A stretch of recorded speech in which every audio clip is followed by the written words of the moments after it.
I didn't know. The application uploaded on me, and then I had to click another button to go live. Welcome back, everybody. I'm sorry last week wasn't live. That's completely my fault because I had to go see a team stand on some business. They stood on so much business, they forgot to open the office on Thursday. But we ain't gonna talk about that. At least not now. We might later. Hey, the Steelers are at the top of their division, so that something's going right You know how in much of a Pittsburgh. foot on the neck we would have had on the division being 5-1? Come on now. Come on. It would have been lethal. But anyway, how's it going, Mark? How's it going, South Shore? How's it going? Hey, living the dream. The Patriots are at the top of the division. The Steelers are at the top of the division. What else could we ask for in life right now? 5-1. What else? 5-1. That's what we could ask for right now. 5-1. Well, the Patriots could be 6-0. If you look at it that way, they lost to the Raiders and to your Steelers in a turnover-heavy game. Nobody wanted to win that game until the Steelers like, okay, fine, we'll take the win. Let's wrap this up. Listen. We wanted to win the game, but we wanted to test the mettle of Drake May. We want to see if he's really about that life. That's what it was. Yeah, buddy. All right, hold on. I am still setting up my desk because it kind of got changed up a little bit with me being gone for so long. But the games have kicked off. Any game you're looking forward to watch today? Hey, let me tell everybody, the 1 o'clock games, all trash. Yeah, agreed. All of them are trash. Okay? Agreed. None of these honestly, games anybody's looking forward to see. Action. It's just going to be about us talking about last week and some news and whatnot.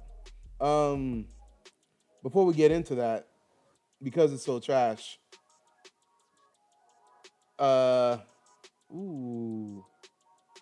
Anything interesting we want to talk about before we go into the boring stuff? The lack of a dominating team in the NFL this season. Usually every single year there's a I love it. I love the fact there's no dominating teams. Parity. It makes it hard to truly identify which are the playoff contenders versus the pretenders out there. So, for example, there are 2 teams this week that are on the verge of a 4-game winning streak. I could give you 10 guesses and you probably wouldn't figure out that it's the Chicago Bears and the Denver Broncos. I want to try. What was the question? Oh, too late. You told me I chose Chicago Bears. I didn't hear nothing else. What was the question? There are 2 teams on the verge of a 4-game win streak this week. This week? Who are they? Okay, so Chicago Bears, you already said that one.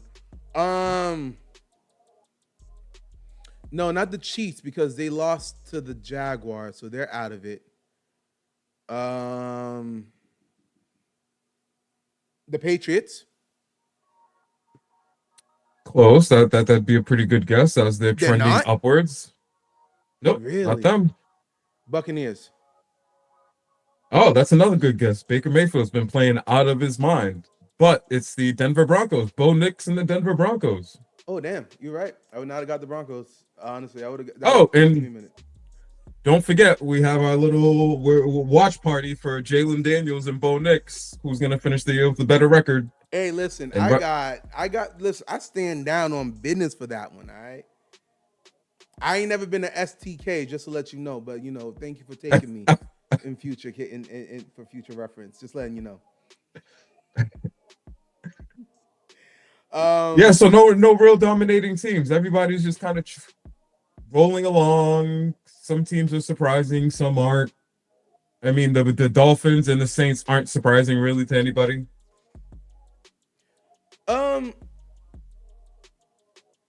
So if there's no dominating teams, does that mean there's teams you're disappointed in? Ooh, that is a very good way of looking at it. Yeah. So which team are you disappointed in? For one, the Cincinnati Bengals. What are you doing?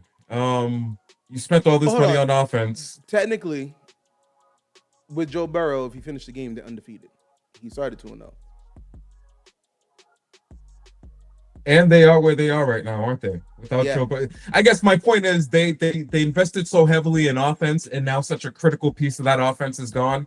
and now you're left scrambling and relying on 40-year-old Joe Flacco to come in and save the day. And that he'll reasonably be able to keep the ship upright, but he shouldn't expect to have a lot of time in the pocket like he had the other night to perform. Honestly, he didn't get that much time in the pocket. To be frank, they did a lot of quick passes to Jamar Chase, and I don't want to talk about how my Steelers fumbled everything, but it was really a lot of quick passes, quick slants, quick out routes to Jamar Chase. And listen, I can't remember who I was talking to. I think it was my friend AJ. Where I told him, like, honestly, if the quarterback's getting out under 2.5 seconds, you're not really going to see a lot of sacks. You're not going to. And it's just what it is. That was something that Tom Brady excelled in. He took the words right out of my mouth. He read defenses and knew exactly who needed to be where. And you listen, if you weren't getting to him in 2.5 seconds, you weren't getting to him. And it's just what it was. Who else we're looking at? The Dallas Cowboys for blowing it up just at the beginning of the season, and now you're left at 2-3. And who are you playing this week? I forget who they're playing this week. Let's see. The Cowboys? Yeah. Aren't they playing? They're not playing the Giants. Who are they playing? They are playing Washington. Love it. I knew it was a division game. I can remember who it was. Love it. And because that's a divisional game, they're going to beat up on each other. And I wouldn't be surprised if Washington won the game because McLaren is coming back this week. Jalen Daniels is going to be another week return. So the Commanders are trending upward. So you're stressed about your Bo Nix bet? Oh no! Listen, Bo Nix and the Broncos, they're doing what they do. They've got good coaching and a quarterback that they're developing. It's funny, but you say that, right? So the maintenance got my place. He's a Broncos fan. I think he's from Denver, and he swears up and down that you do not have good coaching. He is not a Sean Payton fan. He really he believes the NFL has passed Sean Payton. That's possible. Because you know what, you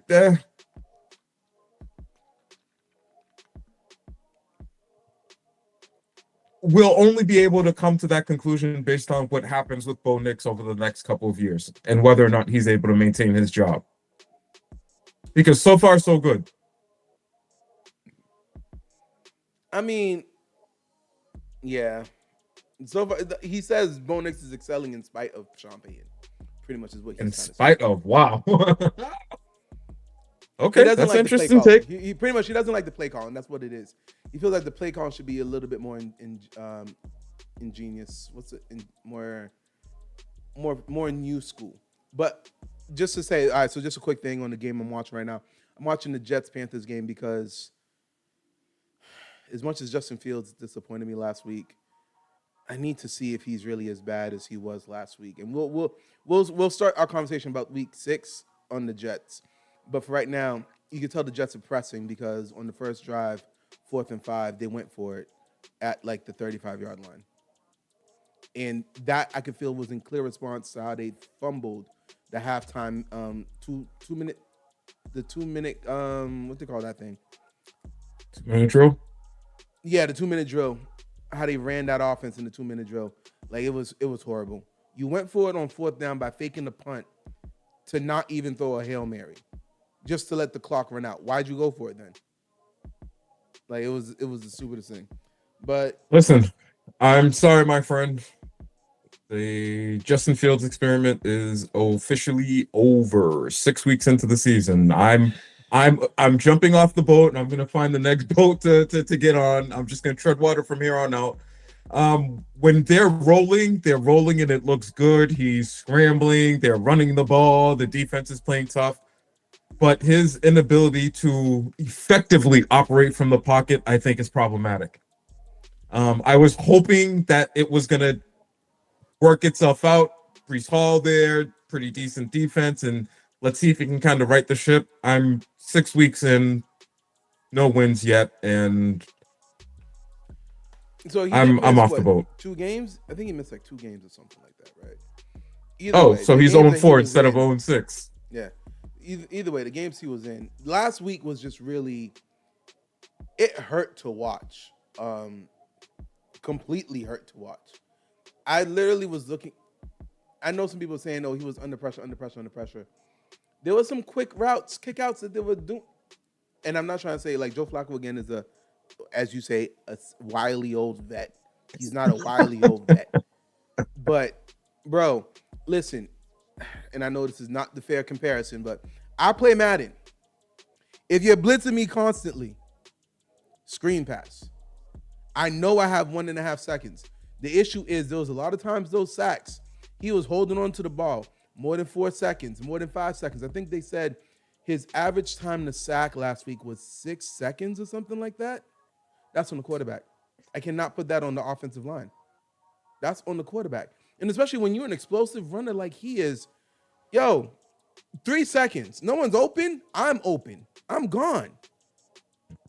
I will say this, the Denver Broncos did a real good job keeping him in the pocket. Did a great job keeping him in the pocket. So 9 sacks is nuts, though. 9 sacks. That's Madden-esque. Okay. no, that's a Madden stat line for sure. That's definitely a Madden stat line. Like it's not even fair. So let's just stick with that game. Excuse me. Let's stick with that game and let's talk about your Broncos. They didn't look that good either. They were struggling. You're correct. They didn't look that good. For a young quarterback to be able to pull out a game where it doesn't look that good, I think that you can put that under the moral victory category. And they walked away with the actual victory, so they'll take it. Are we still going with this whole moral victory right now? And the Broncos, they have what is the NFL's top pass rush. Mm-hmm. And in the passing league, yeah, Nick Bonito. I think Nick important. Bonito is in the league. Is the leader in the league in sacks? Is it? I can't remember right now. But let me ask you this. Let me ask you this. It's more of a statement. The Jets defense.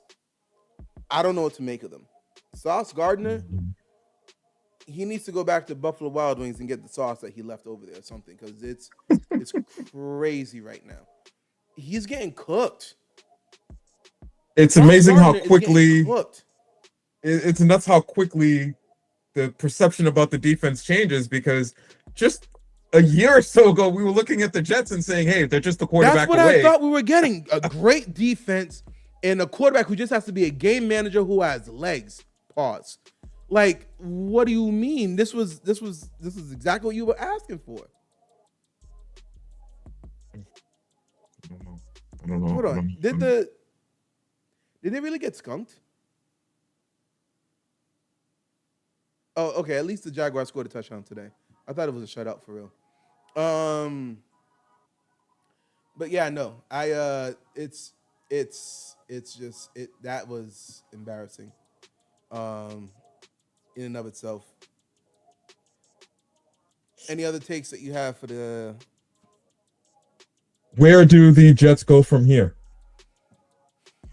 You know what? That was actually the other conversation. And let me ask you this, and I'll put this on the Twitter after. If you're starting quarterback... Okay, no. Let's phrase it like this. Rookie contract quarterbacks notwithstanding, if you get the number 1 pick, can you really feel comfortable bringing that quarterback back to start the next year? Provided you look at the quarterback draft class, you're not really confident about anybody, you don't want to draft anybody this year, can you really bring that person back? So from the Jets' perspective, you're saying potentially bringing back Fields and running it back. Waiting till the following number year? 1 pick. So right now the question is, you have the number 1 pick. Do you trade back, get more draft picks for assets, because you don't want to draft a quarterback, and you run it back with Fields again next year? Or do you tell Fields, regardless of whatever happens, you give Fields his walking papers and be like, yo, best of luck?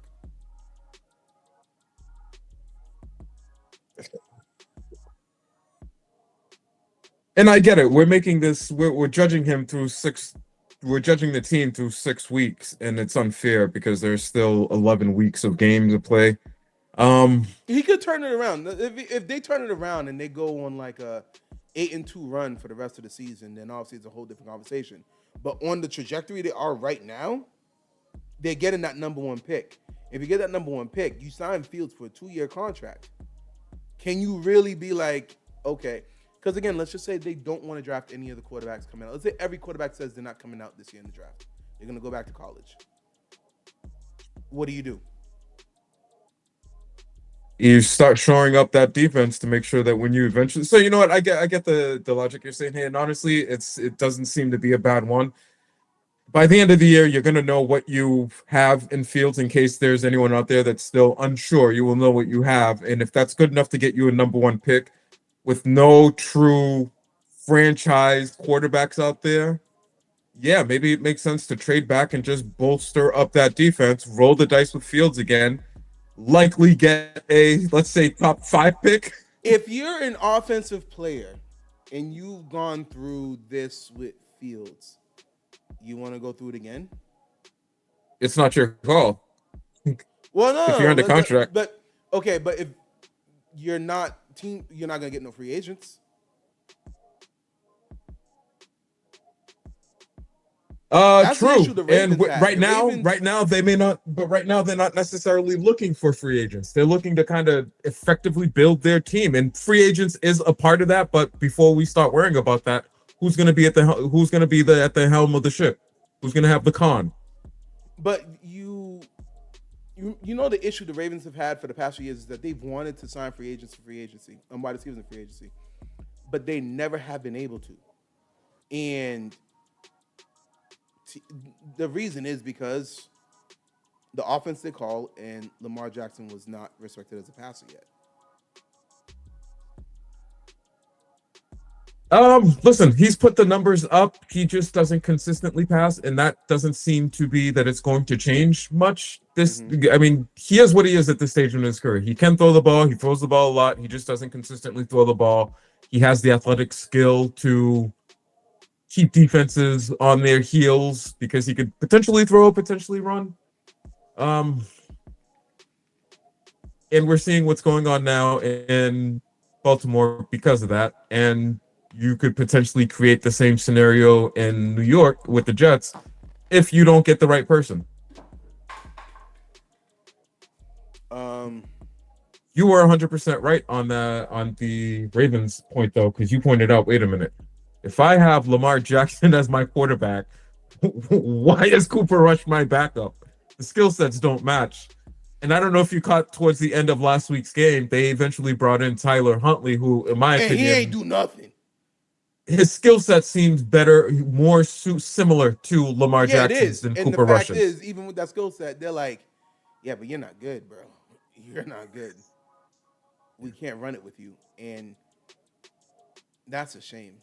Like, that's a legit shame. So the Jets are in a really tough spot because just a year or so ago, the defense was solid. They looked like they had an up-and-coming offense.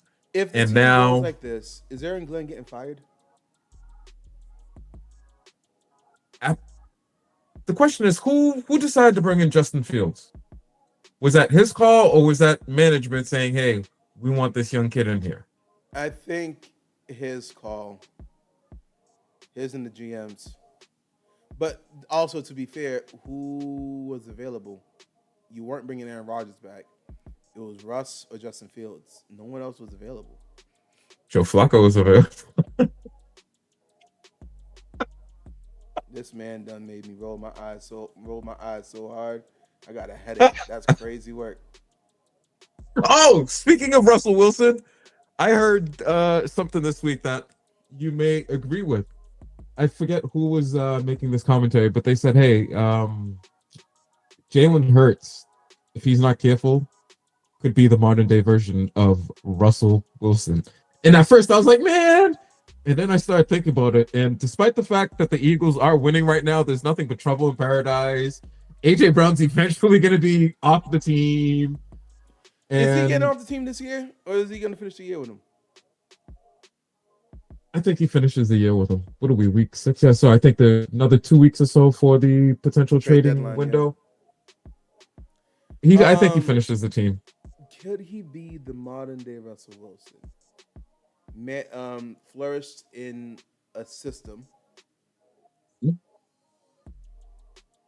The issue is Russell started the whole let Russ cook. No, the team did not start it. The fans did not start it. He really started it like, yo, let Russ cook. And it's not working. Jalen Hurts is not asking to cook. And I wonder if that plays a big deal, where that's like I know I'm not that type of guy. I just want to get the wins.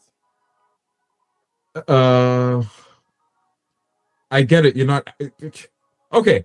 I get it that you want to. So you know what? Listen, there's been an interesting conversation going on amongst these professional athletes where so many of them are coming out and saying, "Hey, the team success is great, but my individual stats are what I'm essentially remembered for when I'm not in the game, the MVPs, Exactly. etc." Although he's contributing to his overall team success, he's not helping his wide receivers, which you need to keep them engaged to get that team success. I You can't agree have a weapon completely, like an eight. and I'm gonna take it even further. Like, who was? I think this was about the Eagles. I was thinking about this, right? Because this is really funny. I really sit over here and I'm just like, just thinking constantly, like, yo, what's up with some NFL teams or whatever? And people talking about how AJ Brown is giving up on routes. The key word is engage, right? You can't sit over here and like ask wide receivers to run all these routes and never throw them the ball. And then the third down, when you need it most, hey, it's coming your way. Chuck They're it not up. in a flow. They're not in a flow. You know what I mean? And oh my God, why would you throw that? By the way, what's up with your Patriots? You're down to the Titans. I'm I don't know what they got. Cam Ward looking amazing today. All of a sudden. No, number 17. I'm about to go pick him up in fantasy football. Like DK is his name or something like that. Like, yo, I thought it Oh was yes, Io Man. he's This has absolutely nothing to do with anything, so bear with me here. I finished my 9th NBA class this week, and I was like, okay, bet. I had days ahead of me. What did I do? I started a new Madden season, and I started the season with the Raiders. I traded for Shador Sanders, and I traded for DK. He's one of my wide receivers. And the season's okay, 2-2, but Wait, you're the it's Raiders, you funny that said? he's. Yeah, I like picking teams that don't know really what's going on and saying, okay, hey, can I move 1 or 2 players and make this team more competitive? How's Shador Madden? And he's accurate. He can move. His deep ball is not the greatest, but obviously that's all stuff that if you play well with him could be fixed down the line. Okay. But the Raiders are a weird team. Their defense should be better, but it's not. Max Crosby pays a lot. But anyway, that had nothing to do with anything. So it's amazing that DK is playing out of his mind today. It's like, okay, see, I can scout players. Listen, NFL, we told you we're GMs in training, like for real, for real. I don't care if we're a DI hire or not, get us in the door. I think we just got canceled for me saying that one.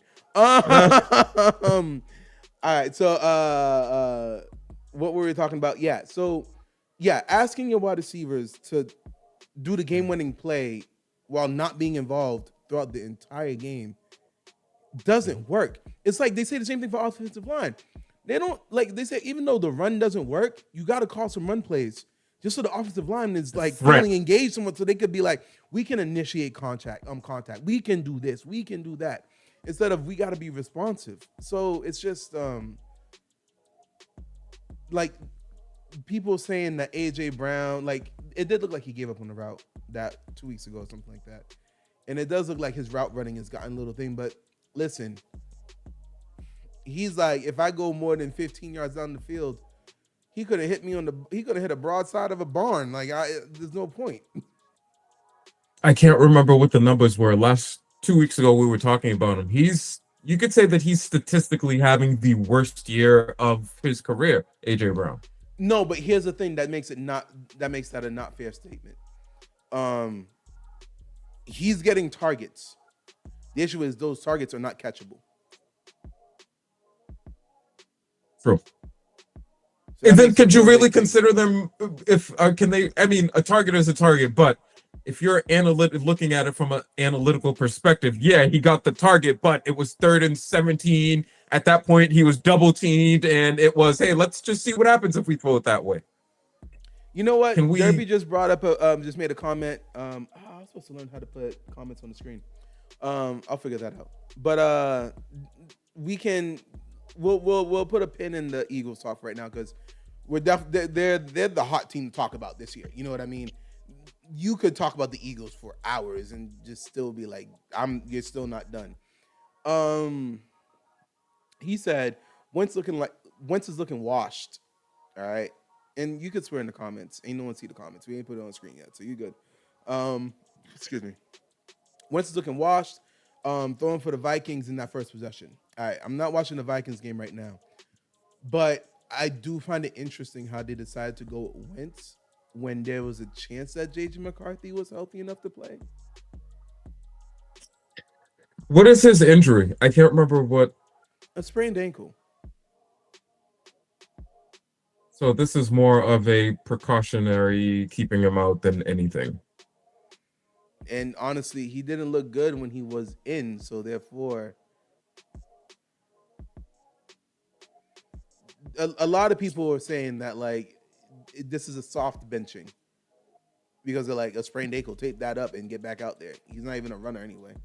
Ooh, I like that thinking, a soft benching. But for what? I'm not saying they're blowing everyone away, but right now the Vikings are sitting at 3-2. Wouldn't you want to keep your young quarterback out there? I don't think he was winning any of those games, though. Hold on, let me take a look. Let's see who they've beaten. Oh, that's the other way that I like. And we were randomly talking about this off mic, but that's the other way I like looking at the NFL now. Let's see who you've beaten. Don't do that. Forget your record. Okay, what teams have you beaten? And Don't it's like, do that. Oh, wait a minute. Because the Titans beat the Falcons 30-0, and the Falcons beat the Bills, and the Bills beat the Ravens, right? So therefore, the Titans are the best team in the NFL. No, the Titans, the Panthers. The Panthers are the best team in the NFL. That's what you're saying. Don't do that. Okay, so he won his first game against the Bears. And did he play in the second game against the Falcons? Yeah, because he had 158 yards. Yeah, but he lost against the Falcons. So he only played the first 2 games. You're right. Yeah, so he's been out 3 weeks now. This might not be a soft benching. Huh? This might not be a soft benching. He won 1 and lost 1. He didn't look that good in the Bears game. I'll tell you that right now. His numbers in the Bears game were 21 for 35, 210 yards, 1 touchdown. It wasn't bad, but it wasn't great. Oh, wait, no, I'm looking at the wrong person. Sorry. 13 for 20, 143 yards. 143, yeah. Yeah, I was looking at Caleb. Listen, I was shocked that Carson Wentz was still in the league, so he's 2-1. It was really an interesting thing, but it really is curious where it's like, it's been 4 weeks and you tell me he still can't play? No, it's been 5 weeks because they had a bye last week. So 1, 2, 3, 4. This is the 5th week. Then it could be more than a hamstring, more than like an ankle. This is what the injury report says. Listen, Tom Brady was on the injury report for about 20 years with an elbow that seemed to never keep him out of the game. So you know what? I might buy into the conspiracy theory that, hey, yeah, we're going to call this an ankle, but you need to get your shit together. Yeah, like, work with me here so we can make sure you understand how to read the defense, read the field, and whatnot. Like, that's really what... Because reality is, the same team that he's had, Carson Wentz is coming in here now, and he's gone for 173, 350, and 236. So there's some weapons there. He should be better than Carson Wentz, though. Yes. By the way, I'm not going to lie to you here, man. I'm not going to lie to you. I'm going to be completely honest with you.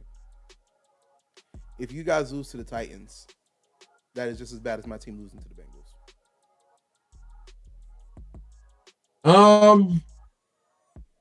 Sadly, the team might need to lose to the Titans so that they don't get too far ahead of themselves and think that they're better than what they in fact are. I get it. We beat the Bills. Everything is looking like it's headed in the right direction right now for the team, but to a certain degree, you almost don't want the players' heads to get too big. Our wide receiver corps still is a bit. It's working on its consistency. I like the addition of Diggs, and I would like to keep him around if he wants to become this almost between the 20s kind of wide receiver who helps move the ball around. 6 weeks in, he still hasn't caught a touchdown, but he's made a few big plays, a few catches there. We had the conversation about fumbling, and then this team, Ramondre Stevenson, seemed like he can't stop fumbling the ball. And it seems like Travion Henderson is having a hard time. Oh, look at that. A touchdown to A.J. Brown on 4th down. I can't get that game because it's out of my area. Wait, you having a blackout for it, even with the YouTube TV? Yeah. I don't know why. That usually means that you could watch it regularly then. But it's not on the Oh, is that the then. Fox game? No, the Fox game is the Panthers and Jets. That's interesting. Panthers and Jets. Man, who the hell wants to see that?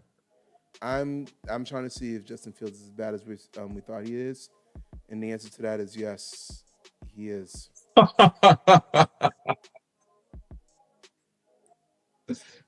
It's not looking good for your boy. Yeah, it's not looking good for your boy.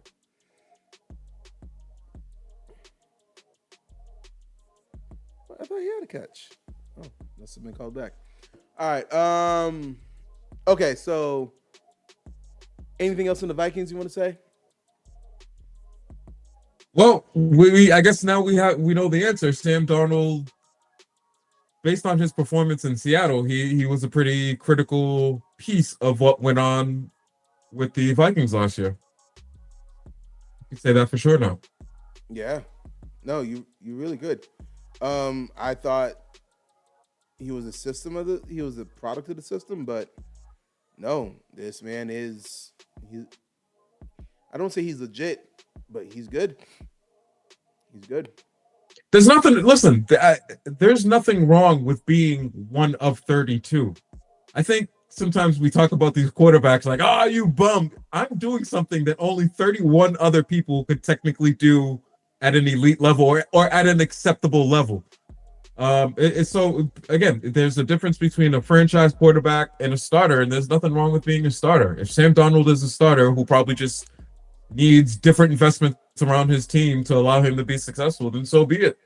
It's all about winning the Super Bowl. Yeah, but if you're the 31st best quarterback, chances are you're not helping the team win the Super Bowl. I'm still one of 31. No, yeah. You know, in college they were on the planet. Yes. Oh, okay. So I'm one of the people that will be given a shot. You know what that also means? When you're the backup quarterback, you're one of 64. Okay. I'm still one of the 64 people on this planet that could potentially go in there and do this job. They made it. They've reached their dream. Now, their dream may not be going the way it may somewhere along the lines turn into a nightmare and whatnot, but they've reached their dream of making it to the NFL. Mama, I made it. And exactly. And Cam Ward is looking amazing this week. No, him and DK. Where was DK all season, bro? Everyone thought it was he's one of the IO mana to blow up. No, it's not. He's one of those players on Madden whose deviant trait, whose archetype is unknown. You got to play him for a certain amount of downs so you could figure out what he is.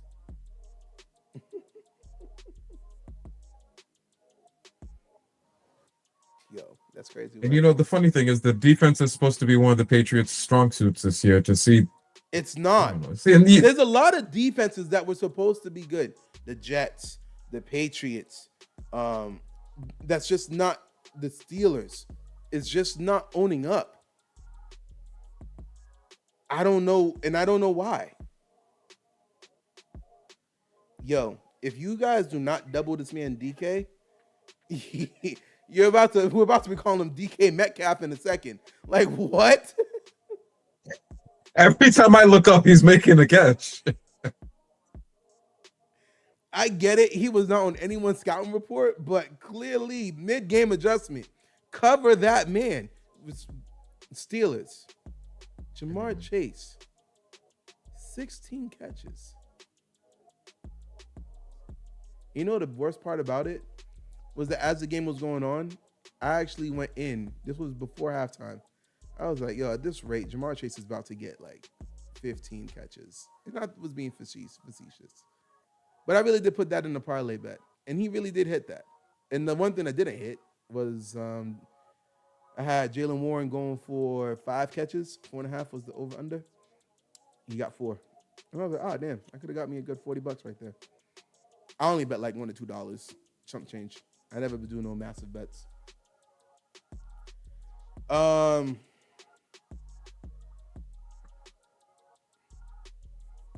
Yeah. All right. So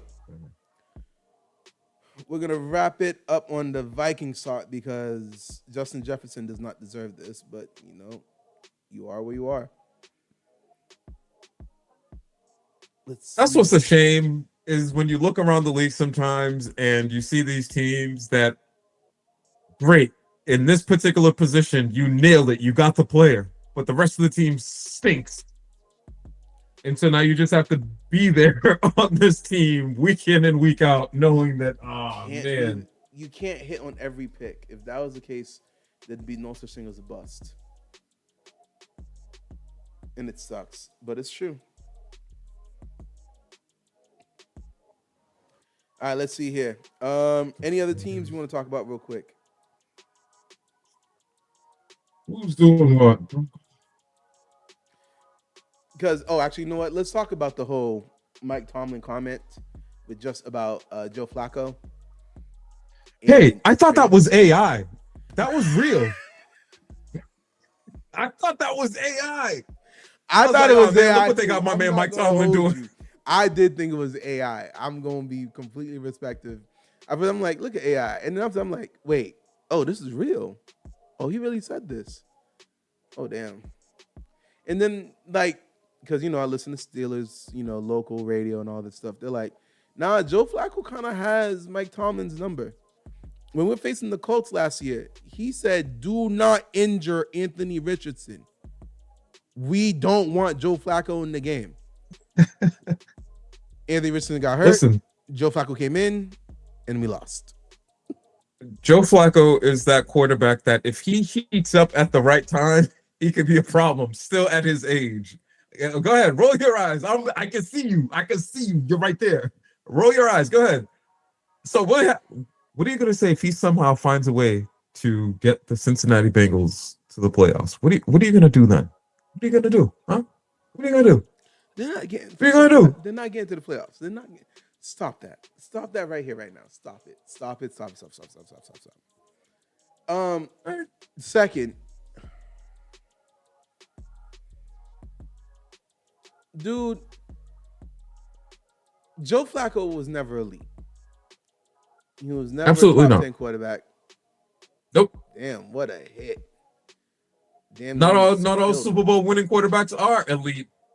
Look at Brad Johnson with the Raiders. Oh, actually, you know what? I was listening to Speakeasy, Emmanuel Acho and LaShawn McCoy's like podcast thing after they left Fox. But don't tell Acho that. If you saw the last episode, you know why I said that. He was like, okay, here's a question. Super Bowl MVP or Pro Bowl player? Which do you prefer? Super Bowl MVP, because the Pro Bowl's somewhat not the same anymore. Well, back when it was the same. Back when it was the same, I would probably go Pro Bowl MVP because not you're Pro on Bowl the MVP, field. Just be a Pro Bowler. Oh, just the Pro Bowler. Oh, Actually, that's a good question because you know what? Pro Bowler is saying that year in, year out that, hey, you were the cream of the crop at this particular position. You know, Joe Flacco doesn't have Whereas one Pro Bowl. Joe Flacco had an amazing defense, which he rode. I don't know what the congregation of that he rode to the Super Bowl, that he rid to the Super Bowl. Well, he rode them to the Super Bowl, okay? Okay, he rode them to the Super Bowl. All he had to do was not mess it up, and he did his best to not mess it up. He even had a few key games there during their playoff run. But no, there's nothing. Hey, I don't look at him as elite. He's not elite. He somehow found a way to still be in the league at 41. Salute to that man. So the question was because I think Joe Flacco came in, he has a Super Bowl MVP, and they're talking about Joe Burrow. Were they talking about Joe Burrow or no? They were talking about someone else. They were like, he's a Super Bowl MVP, he's better. And then someone else was like, he's not that good. He's never even made a Pro Bowl. LaShawn McCoy said he never even made a Pro Bowl. He's not that good. But then he's like, put some respect on the Super Bowl MVP's name. He's like, he ain't even make a Pro Bowl. That means he wasn't even a top 6 quarterback in the NFL.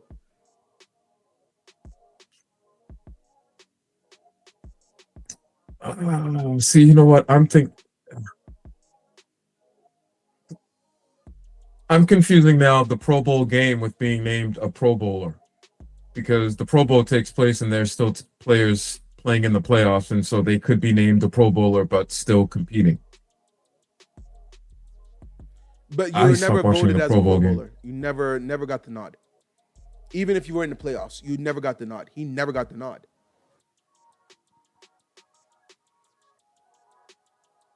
How many Pro Bowls has Mahomes been named to? I think he's been to every single one.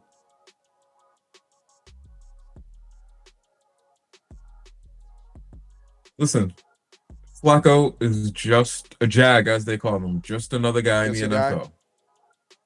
He can get hot at the right time. Other than that, if he has the defense, which he was lucky enough to have, he'll get the job done eventually. So in this game.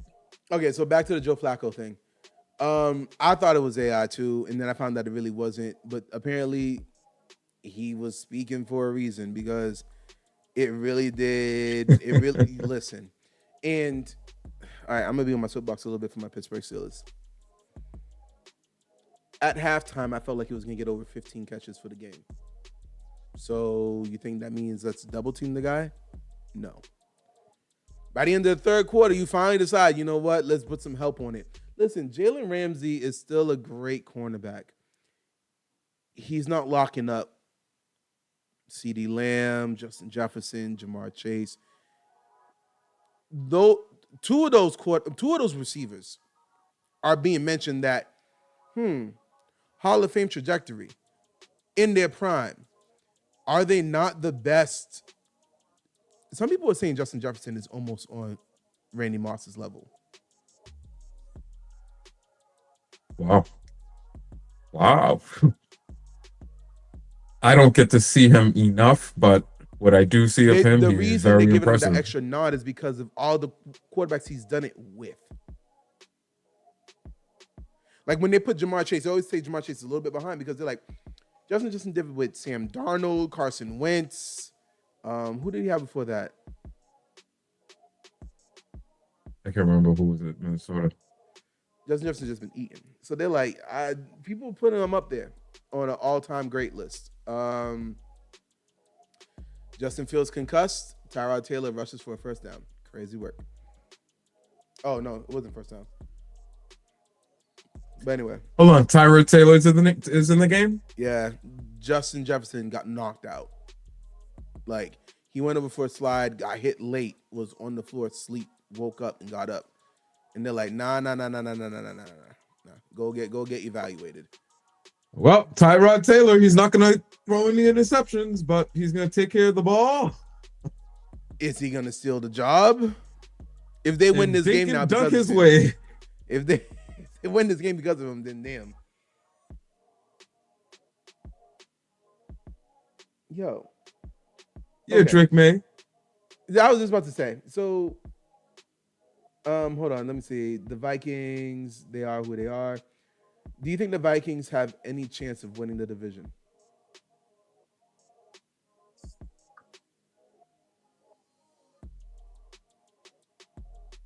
It's going to be tough.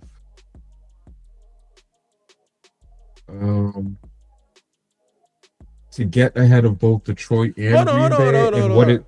Does Drake May have a catch for 20 yards? he just ran for about 20 yards. No. It said receiving yards. Drake May 20. Oh, then I missed that. Hold on. See, that's the one thing I miss about watching the games on. Oh, I can go back. Ha No, he doesn't have a catch. Pass. They meant to say passing yards. He has passed for 20 yards. Okay. Oh, I don't know why it said REC. I'm like, wait. Y'all taking Wildcat to a whole new meaning right now. All right. So moving on from the Vikings. Oh wait, no, we wasn't talking about the Vikings before. We were talking about the Steelers and how they literally could not. The Steelers' defense is not who I thought they were, and I'm kind of worried because I don't know what to make of it. They got 5 turnovers on the Patriots, and then they followed up with this game against the Bengals. They got chewed up by Justin Fields, where I literally thought Justin Fields learned how to play quarterback and was killing it. Like, is my defense not good no more? it's a new day, my friend. I don't like it here. It's I guess what you can somewhat hang your hat on is the fact, despite the fact that it hasn't looked good, they're still 4-2. Yeah, but we're about to get into the meat and potatoes of our schedule. So, like, it's about to get tough. They're 4-2, and they have the best point differential in their division. They're plus Don't 10. get me wrong. Okay. So let's talk about the division, AFC North. Browns out of it. Fair to say? Yeah, yes, they're out of it. They're going to rack up a few more wins somewhere along the lines this year, but they're not threatening for anything serious. And then the Bengals. Now, Joe Burrow could be back in December. Do you think Joe Flacco can do enough to keep him in playoff contention? What week would that be? So, for example, if they come back, if Burrow comes back and Cincinnati is 5-5. No, it would be more than that. So right now, what are they? They're 3-4. 3-4. December would be 1, 2, 3, 4, 5, 6 more games. Okay, so let's say they go I'll read the 6 schedule and off to you. 7. You tell me if it's win or loss. Jets next week at the Jets. Oh, with the hosting the Jets. Oh, that's a win. You think so? Wow, confident. The Jets are 0 for the year. The Bengals were over until Thursday. That's true. They will beat the Jets. What about the Bears? Hosting the Bears. Chicago, that's going to be a tough game.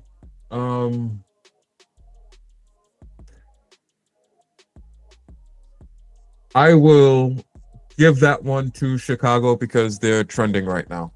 So that's 4-6. They lose against the Steelers because that's Mike Thomas don't play that Mike shit. Thomas not letting that happen twice. He is not letting that happen twice. I don't care if they're off a bye. It ain't happening twice.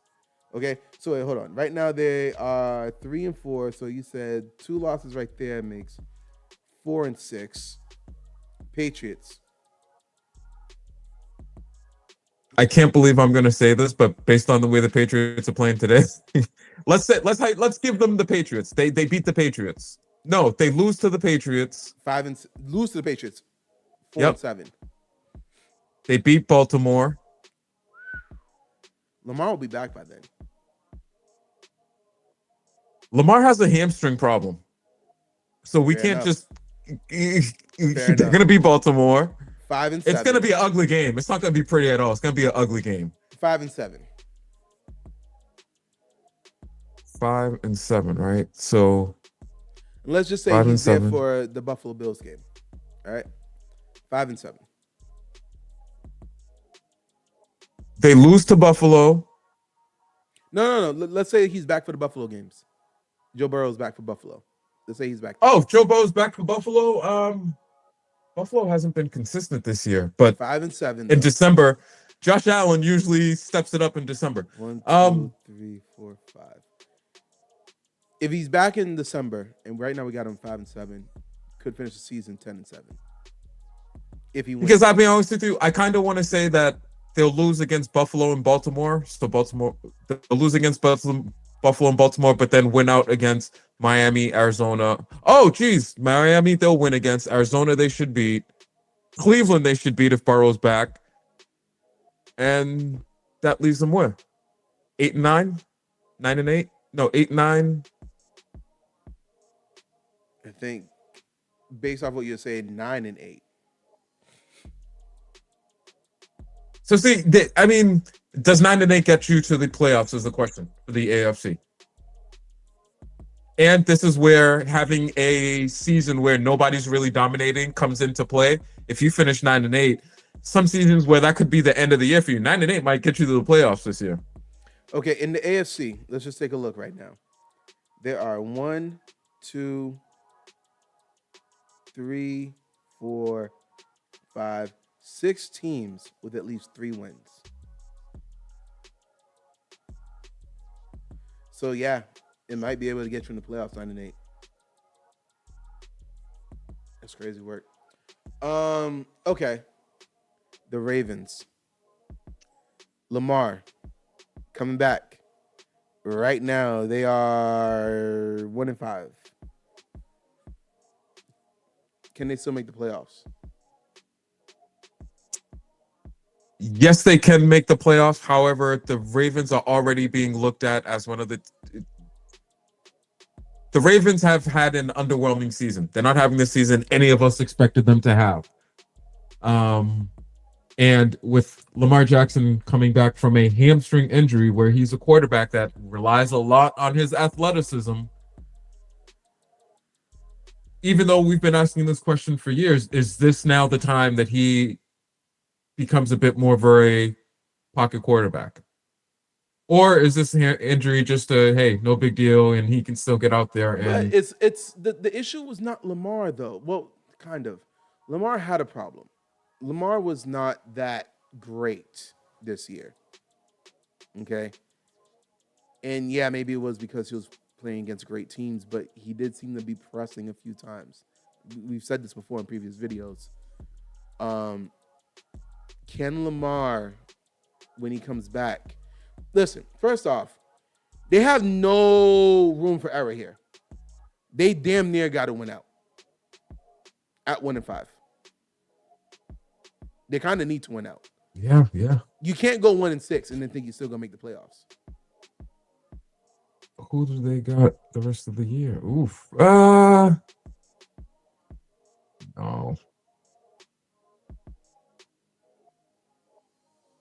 When's Lamar coming back? November some point? No, he's coming back next week. They're on a bye this week, right? If I'm not mistaken. Yeah, they're on a bye this week. He's back for Chicago. Confirmed. Huh.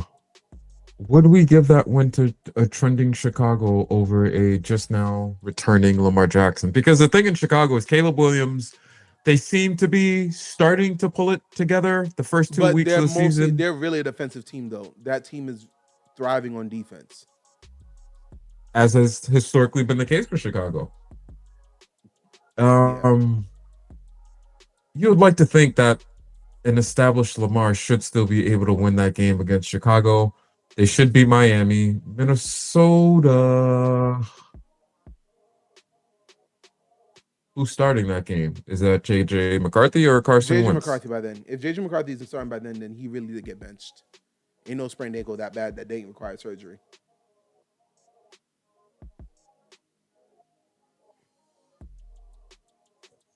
Oh, That's a question mark for me, Minnesota. I see them. They should beat New York. They should beat Cleveland. Cincinnati, they're gonna get before. Okay, fair enough. Yeah. Cincinnati, they'll be facing them before Burrow returns. But which Joe Flacco is going to be playing on November 27th? Yeah, it's a tough road for them because look at their last month. They've got Pittsburgh, Cincinnati, New England, Green Bay, and Pittsburgh. Well, none of those are necessarily easy games. It's Cincinnati with Burrow. It's New England, potentially, who's going to be playing for something in December.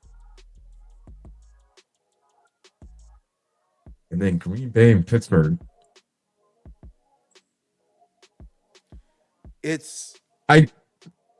Listen, they end the season. The last 3 games of the season are all going to be real good tests. Because honestly, at this rate, I have to believe in the Patriots. At this rate, I don't know what to believe with the Green Bay Packers, but that week they're going to be playing for a playoff spot. Seeding is going to be important because the Lions are right there with the Packers. Okay? And the Steelers at home, Lamar is not too good at Pittsburgh. Okay?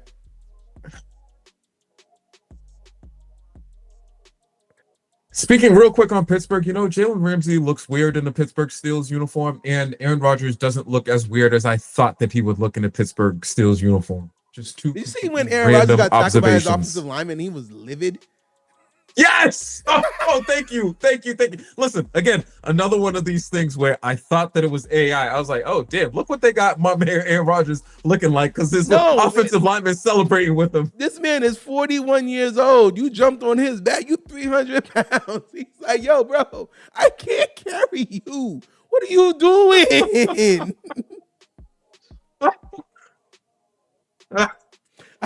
I think any 40-year-old man looked at that video and was like, no, that's a justifiable reaction. Because what the hell do you think you're doing? You think I'm going to carry your big ass? Like, no. Just give me a pat on the helmet like everybody else. Yes. All right, the Patriots, just in case anybody was wondering, the Patriots seem to have woken up. I'm about to give a score update. They've tied the game. So real quick score update because some games are in the second quarter, some are about to wrap up the second quarter. We got the Bears beating the Saints 13-0. We got the Browns beating the Dolphins 17-3. We got the Titans and the Patriots are tied. Chiefs beating the Raiders 14-0. Vikings in the red zone losing 14-3. And the Panthers just are tied at 3-3. And I'm really regretting watching this game. Yeah, none of these 1 o'clock games are actually good games. The Patriots are finding a way to keep it interesting by not just coming out and seemingly do their jobs this week. They can't. They're not that good. The Patriots, they are not a dominating team yet. They're not a defense, but their defense is not. I don't know if Drake May can actually go that far if the defense plays like this. That part I agree with. I think I'm a strong advocate for, hey, young quarterback. Early in a quarterback's career, you want to give him the strongest defense you possibly can. And then as he develops, if he becomes a Timothy Jones type quarterback, then you could maybe invest a little bit less on the defensive side of the ball, or you could spread the wealth out amongst the team better. But until that happens, yeah, you do. Is this DK again? Oh, no. Which Jefferson is that? I don't know. I was actually very curious about that as well. Listen, don't be scouting while the Eagles got a pick 6 on the touchdown for the second touchdown of the game. I was wondering when they got 2 touchdowns. I didn't see that.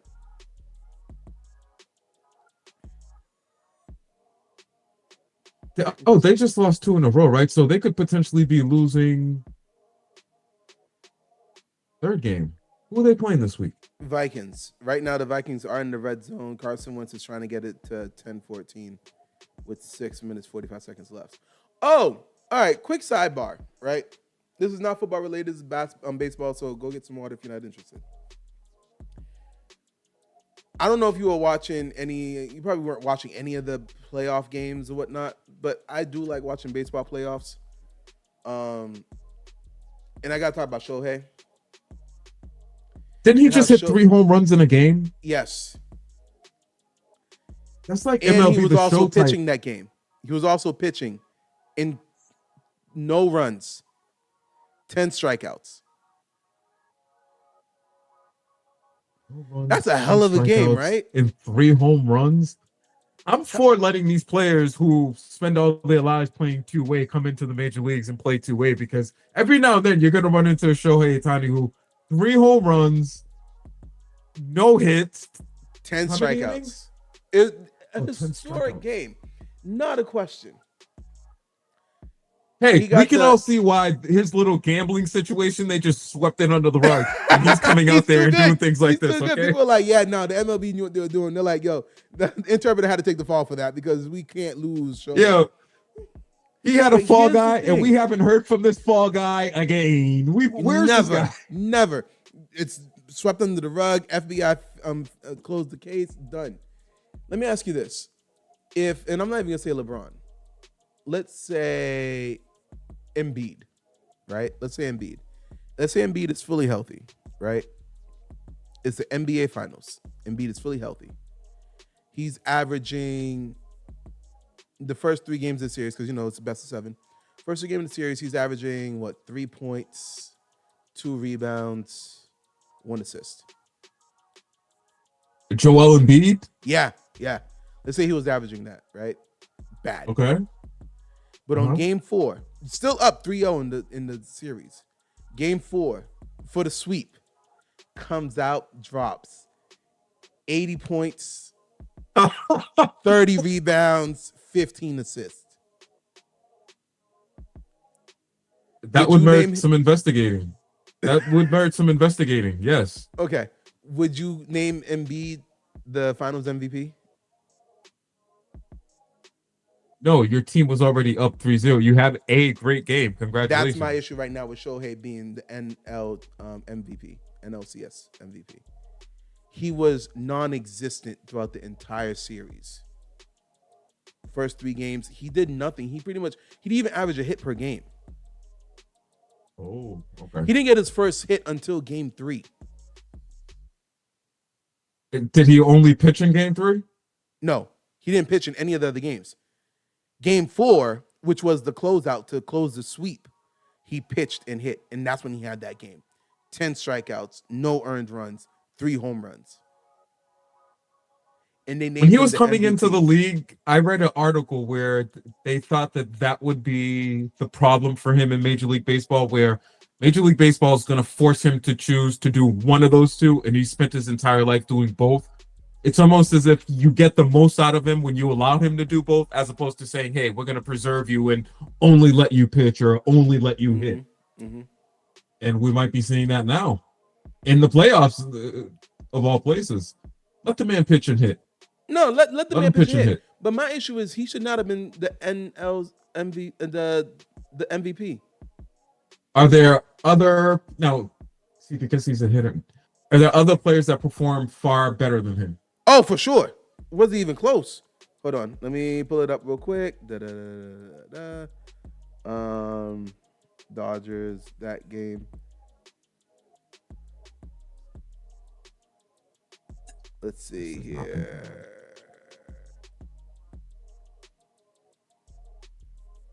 You could have gave it to Freddie Freeman. You could have gave it to Mookie Betts, which again to this day I still don't. What would they average for the series? I can't tell you what they average for the series. Max Muncy just broke the record for most home runs in the postseason for the Dodgers this postseason. Oh, okay. So Teoscar Hernandez had 3 home runs this entire series, which honestly matched what he did in one game, but still, he was a non-factor in all the other games. But obviously, because Hey, he's Shohei, this it's was like if LeBron or if Kobe went cold for like 2-3 games, it's like I don't give a damn. I'm still starting this man. I'm not thinking about the lineup. Anyone else? Bro, we might have to sit you for a bit. For him, they're like, "Is your name? Are you still Shohei Ohtani?" Yeah. All right, you get your ass out there. Hey, this was for the sport, okay? They gave it to him because they're trying to grow the game, make sure that they get the support from. Is he Chinese or Japanese? Where's he from? I think he's Chinese, I right? think he's Japanese. No, Otani is a Asian, Chinese last name, I think. Hold on, now because we gotta pay homage. You gotta do it right. I can't even I could spell see the the last league name. making a business decision and giving that to him because of the support that he gets from back home, which helps grow the sport. He's Japanese. Japanese. Land of the rising sun. I don't know if I could do that though. Like it's just I get it. I get it. I just really Justin Fields is out. Like wait, out of the game, like benched or like out as in like concussed again. That's interesting. I wasn't paying attention. We were talking about the show and I kind of got distracted. I just kind of did not like it. I did not like the fact that he got the MVP when he was a non-factor for the 3 whole games. Like if it was game 7 and you were a non-factor for all 6 and then you did this and you won the game, okay, fine. But it was not like it was a sweep. It was a sweep. Yo, It was a Justin sweep, and Fields he is got hurt credit for again. the one game in the sweep where he stepped up and made a difference. Okay. Yeah, I'm with you. I don't know. Listen, you had a great single performance. The broken clock is right twice a day. Congratulations. Yeah. Ooh.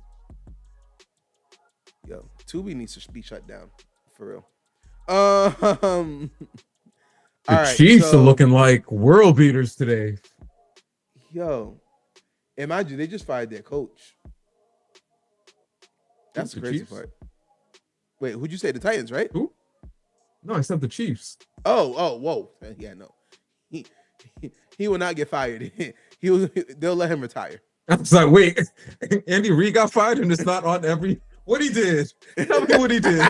Yo, listen, he would have to do something 3 times worse than Ime Udoka to get fired from the Chiefs right now. Because I'm still not even sure why Ime Udoka got fired. But anyway. Oh.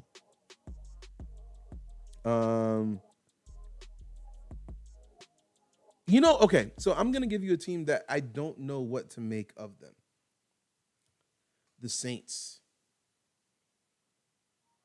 They're losing. That's a good one. Right now, but they've actually had some pretty competitive games this year.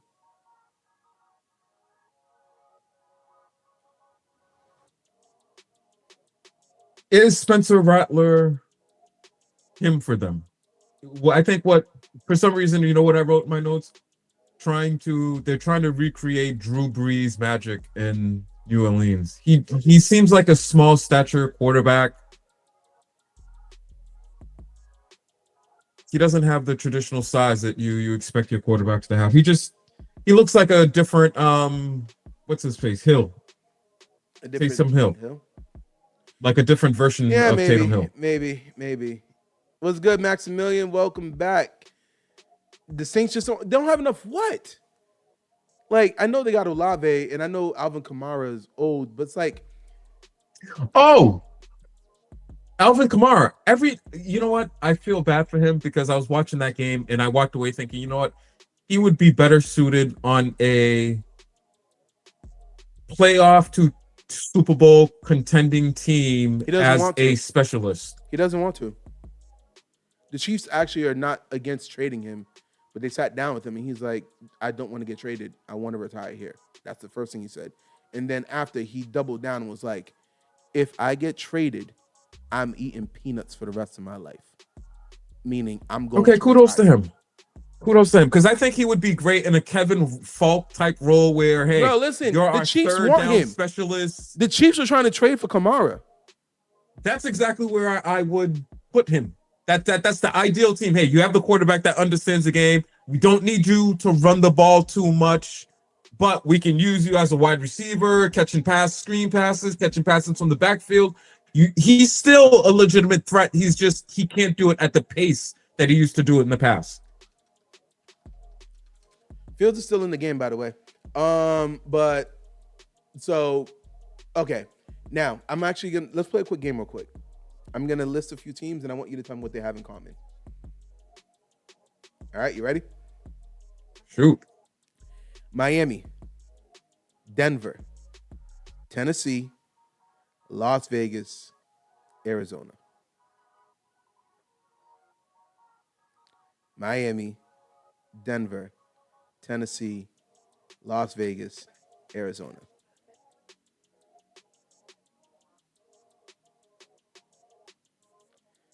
Okay. You don't know it yet. All right, cool. We're going to go to round 2. How many of those teams are winning teams? Miami, Denver, Tennessee, Las Vegas, Arizona.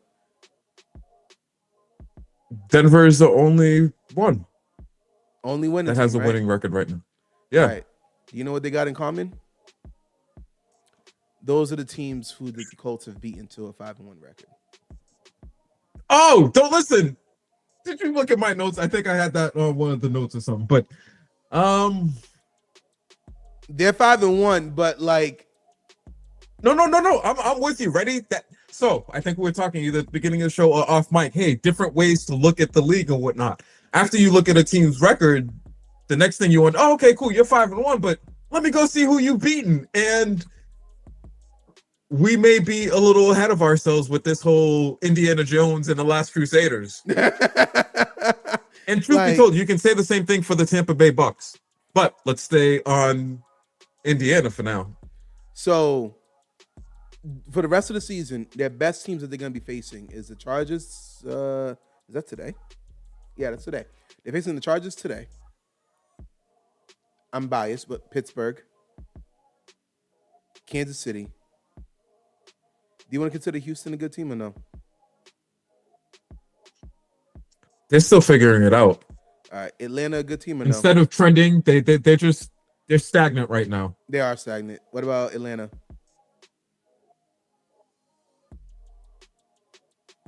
Stagnant. Well, no, it's not even stagnant. They're a roller coaster because they be doing really, really good and then really, really bad. So we're not gonna have them. Roller coaster. I like that. Yeah. Seattle. That'll be competition. Yeah, that'll be a competitive game. And hopefully by December, the 49ers are healthy. You didn't even ask about Kansas City. I did say Kansas City. Oh, did you? Oh, okay. Yeah. So 5 teams that are actually pretty decent. That's where so to a certain degree, you can only face the teams that you're scheduled for to doing face. what he's supposed to do. Exactly. Right? It's like, hey, can you give him credit for what he's supposed to do? Well, hey, if he lost, we would be all over his ass right now. Like, oh, Daniel Jones, we've seen this before. So he's done what he's supposed to do. These next few games, we're going to see, okay, hey, how legit are you? How legit are you? So since you said you already was looking at this, go ahead. If they just do what they're supposed to do the rest of the way, they should make the playoffs. They should. If they just beat Tennessee again, they beat Jacksonville twice, and Houston the issue twice. is here's the only thing that's standing in their way. So right now they are 5-1. Houston is 2-3. And they're playing Houston twice though, right? They haven't played twice Houston yet this year. That's Houston interesting. wins both that they those haven't games. played them. It's a whole. It's Houston is back in the potential of taking the division. Now, albeit the Jaguars are ahead of them, but after what the Jaguars did today, I don't know how realistic it is. You just saw the touchdown? Keyshawn Booty. Oh, you just saw the touchdown. Okay. Yeah. But they just they gotta keep doing what they're doing. That's just really what they gotta do. So since you already had the Bucks was my other surprise one I was gonna bring up for you. But yeah, I feel like the Bucks have faced better opposition though than the Colts have. Have they? Seattle, San Francisco. And they played the Mac Jones San Francisco 49ers. This was the same Mac Jones that literally people were talking about played himself into a contract And I kept telling people, wait, people, wait. Yeah, you're right. Atlanta, Houston. What's scary about the Bucs is if you look at the scores of the games that they've been winning, it's not that they're necessarily blowing teams out, which means that they've been finding a way to stay in the game and then find a way to win it at the end. And that's a skill. That is a legit skill that not a lot of teams have. Right? Because playoff football isn't always the prettiest. When they lose those games, it's those situations where they just don't know how to win. It's the little things. It's close. They're doing good, but they don't know what to do to get over the hump. Well, over here, they're getting over the hump. They're doing their thing. And also to say, they've been battling injuries too. By the way, Maximilian Chris Godwin questioned your trade in my fantasy league. A lot of people will question if this was collusion between you and Slim Zoe. Honestly, I just got frustrated at Brees. And is Max in our league? Yeah, he is. Ernso. I think he's all right, word. I can't remember his name. Boston Bread, I think it is in that league. I can't remember. Okay, yeah. All right. Honestly, I just got sick and tired of Brees Hall. And it's probably not even his fault because a running back can only be as effective as his offensive line, and based on his production is based on the threat that his quarterback poses. But I'm off the Brees Hall. I'm done with I'm done with the Jets. Until they show me something, I'm done with the Jets, and I don't want any Jets player on my team. That's it. You could have gave me Brees Hall. You should have sent me the trade offer. I didn't know he was Listen, I'm doing real shitty right now. Hey, take a look at my roster. I'm looking for draft picks. I'm looking for players that at least keep me somewhat competitive. Because Hall was a keeper for me, and I think next year would have been the last year I could have potentially kept him, which Brees Hall, he needs to be in the right system to be productive. When they had he might get traded inkling of a quarterback there. He might get traded this year.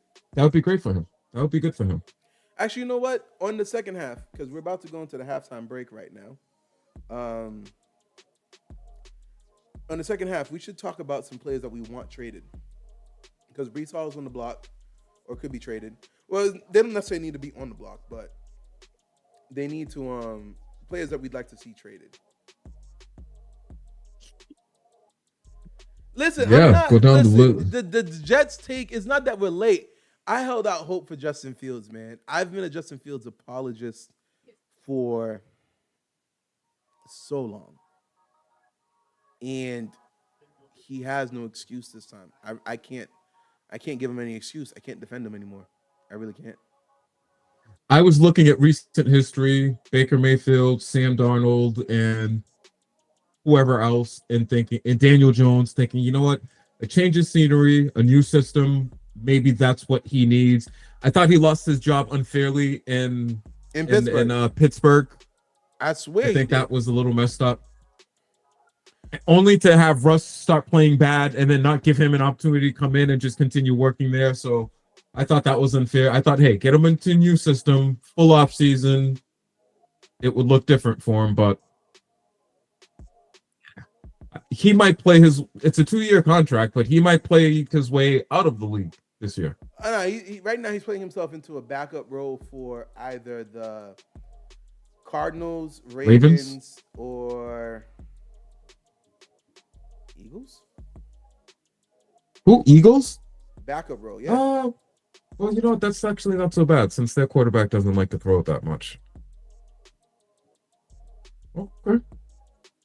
You know what? Maybe he has that in his contract. Listen, I will be the quarterback of this team, but I will not throw the ball week in and week out. God damn it. Yo, come on. Are we kidding me here? Jets defense. Are you talking about the Patriots? Good. Oh. The Panthers are dicing up the Jets defense right now. That's crazy work. Yeah, but the score's 3-3. And they're about to go into the half. What is going on? The Panthers did? Okay, yep, there you go. Just updated. So, what year is this for Bryce Young? Because that's another team that I've said that I'm I not. think it's his third year. So by year 3, you want to see these guys start pulling it At the end of the together. season, the 5th-year option is on the table, if I'm not mistaken. Yeah, because he's year 3 because he got drafted the year before Caleb.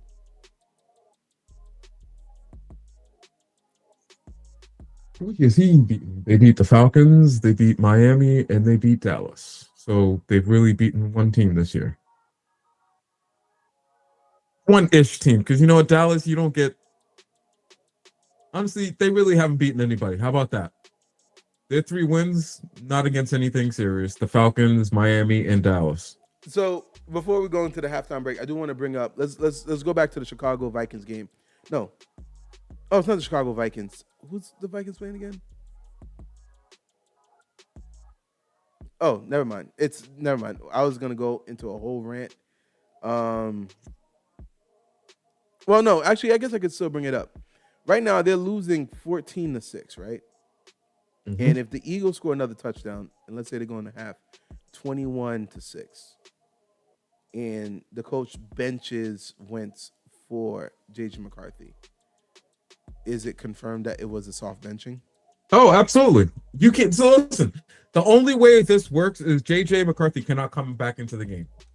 If this ankle is this so-called ankle is really an ankle problem, he can't come back into the game. Yo, what? By the way, Maximilian is spitting facts. This is why I can't defend him. This is proof that I can't defend him anymore. Fields had 24 yards in the first half last week. No, this week. 17 last game. Bro.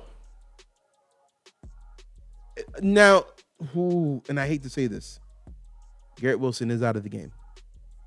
He's not playing today.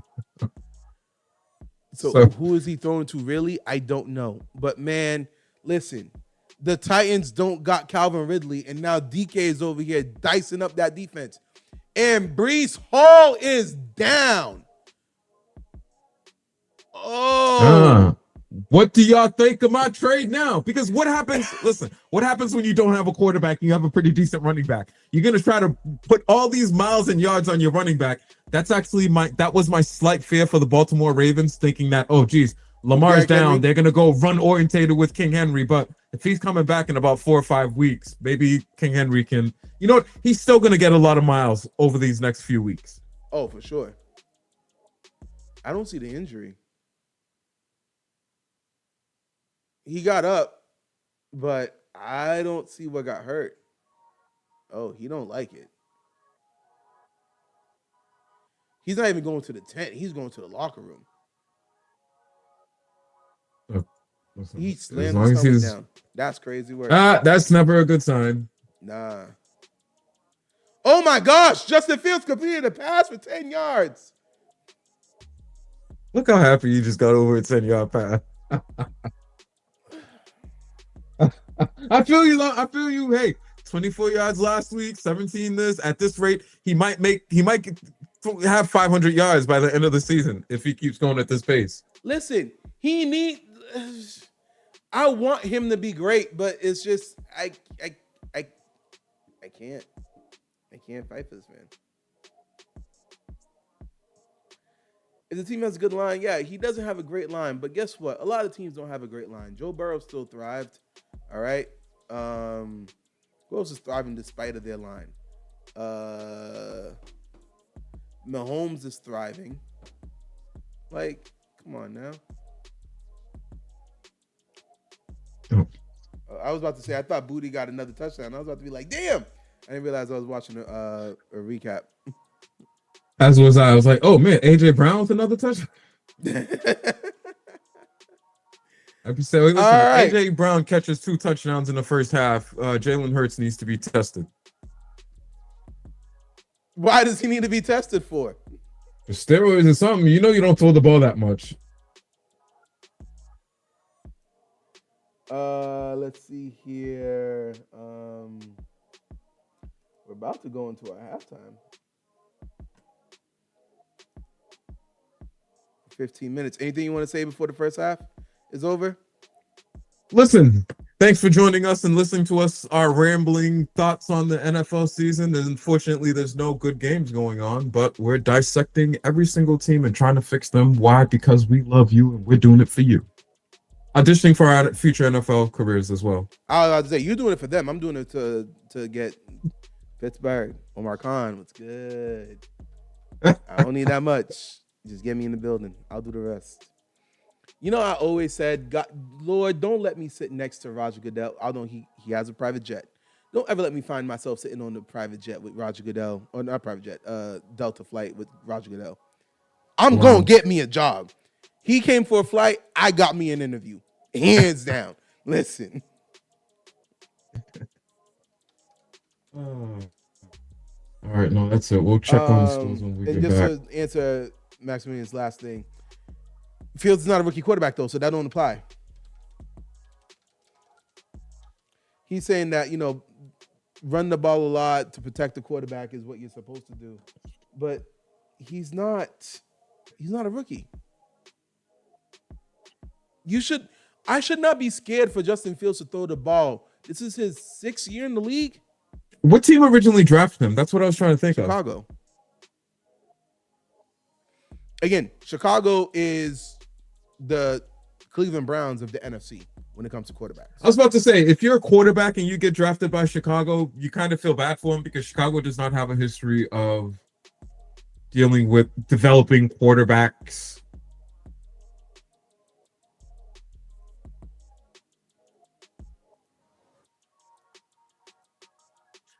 Anyway, Cam Ward out here throwing for 148 yards in the first half. His season high. Career high, first half. All right, guys. Anyway. Deuces, it's halftime. We'll be back in 15. You'll see the timer. We'll be back. Listen, yo, leave Fields alone, all right? Like, the Browns ruined him. I don't care. Yeah, Max. Yo, Max is just coming for me right now. All right, y'all. We'll be back. Deuces.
Mic check 1 2 1 2.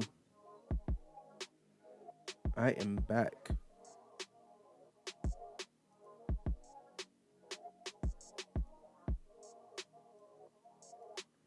Make sure there's no echo. There we go. Oh.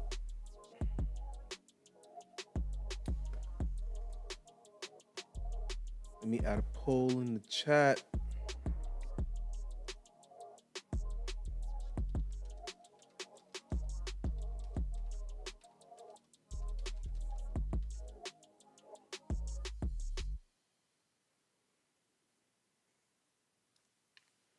Whew.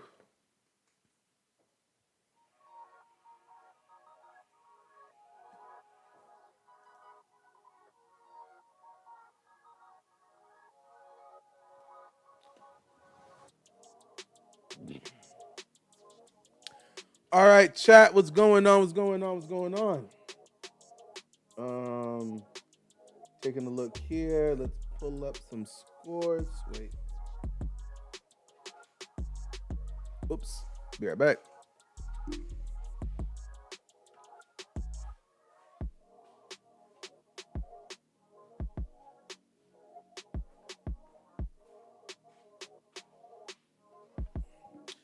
The Browns are laying it on the Dolphins right now.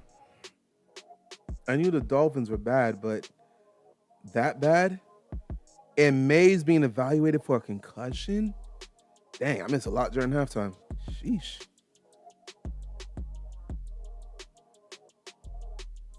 I guess this is what happens when you go get food.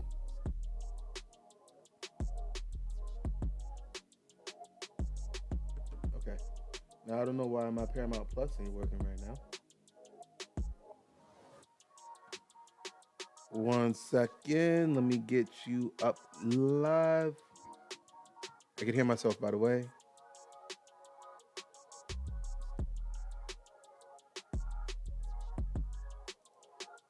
Stevenson. One week I will love him, 1 week I hate. Because y'all love him. Whoa. Can you not hear me?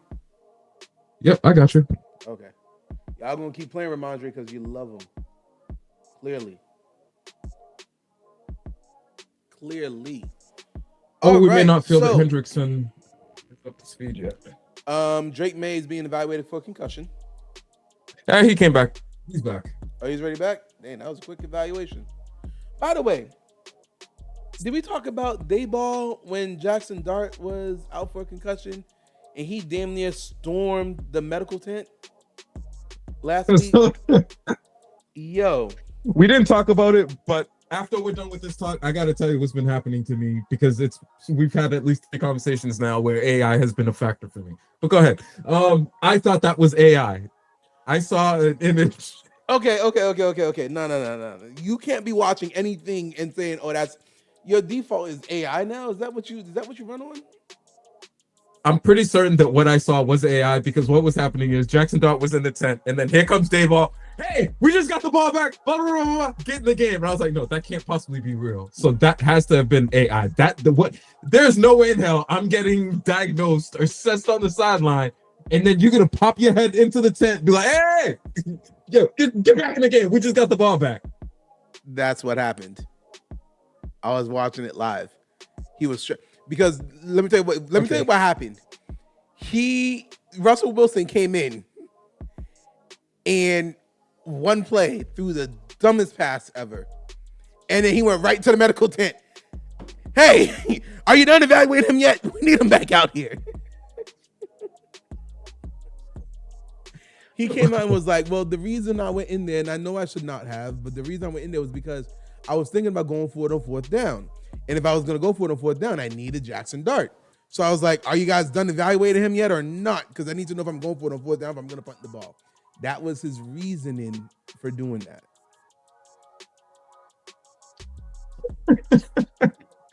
I feel like sometimes we're living in an alternate universe and timeline where things that are not supposed to be happening are happening. And then this week, I've had a really bad week. I've seen so many things that I've just thought, oh, that can't be true. That's AI.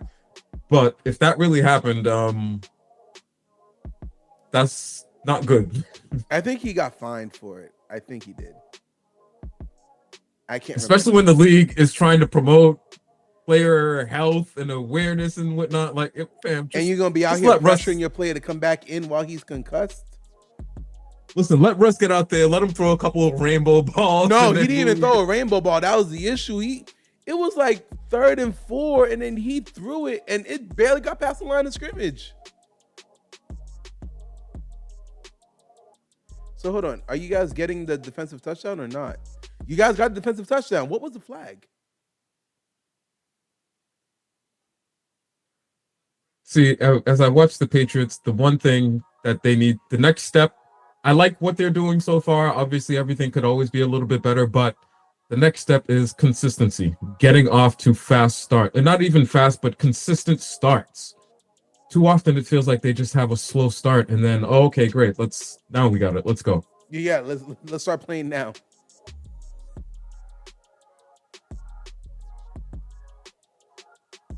Also, I'm not seeing the ingenuity that they promised with this new kickoff process, procedure, whatever you want to call it. What do you mean? There's a lot more returns now than there were before.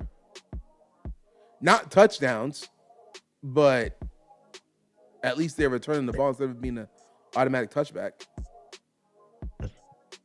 I guess, you know what, we it's probably going to take a couple of years for them to design the right plays and design and execute the plays from this.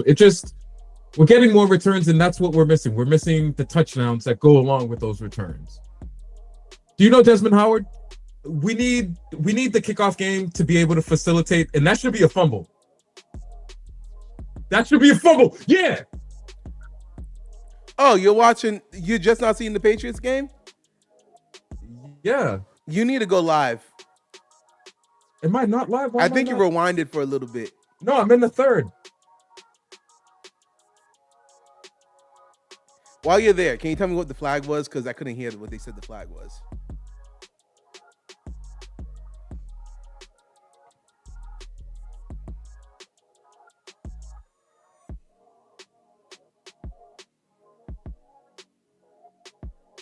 You can't hear that, right? No. Word.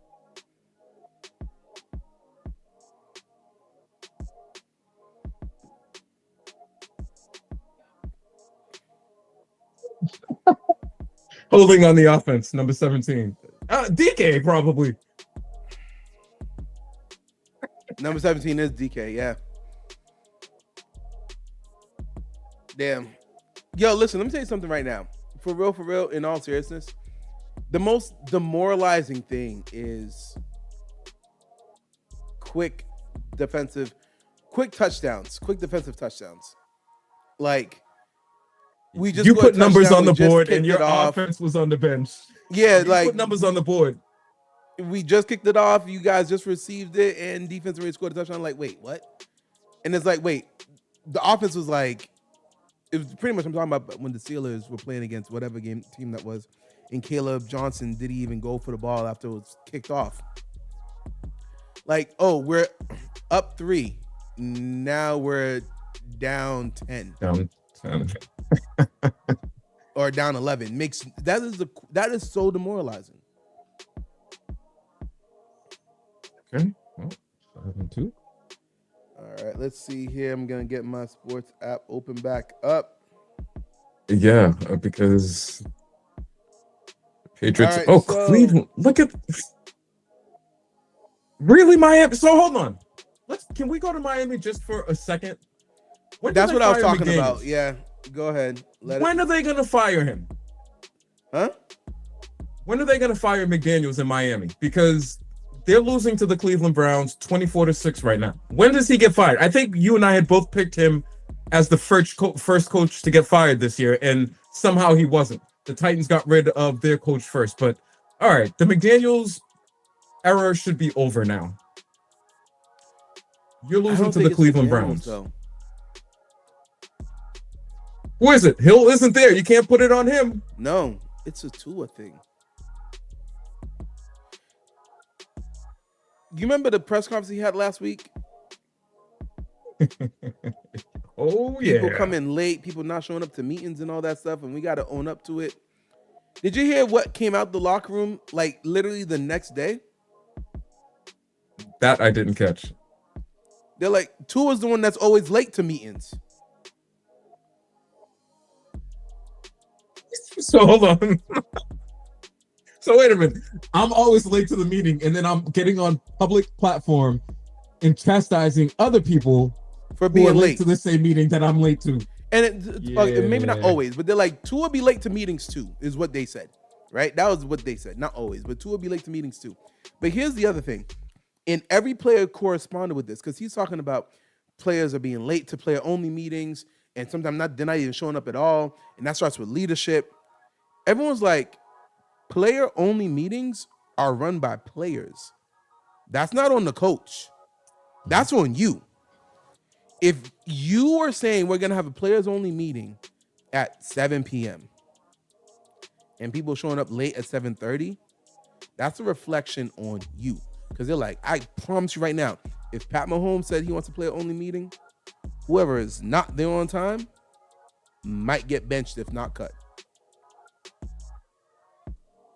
If Lamar calls for a player-only meeting, Burrow, you don't show up, that's your ass. People say, oh, we're playing only me. Oh, Tua's throwing it? All right, I'll be there when I be there. That's on you. And then the other thing is, you can't be saying that after you just threw 3 interceptions. You got to start with yourself. The cherry on the top of the cake or the cupcake is the fact that his last pass of the game was what? An interception that essentially just that's it. Bro, if anything, you got to come out. What you should have said was like, I need to play better. I need to work.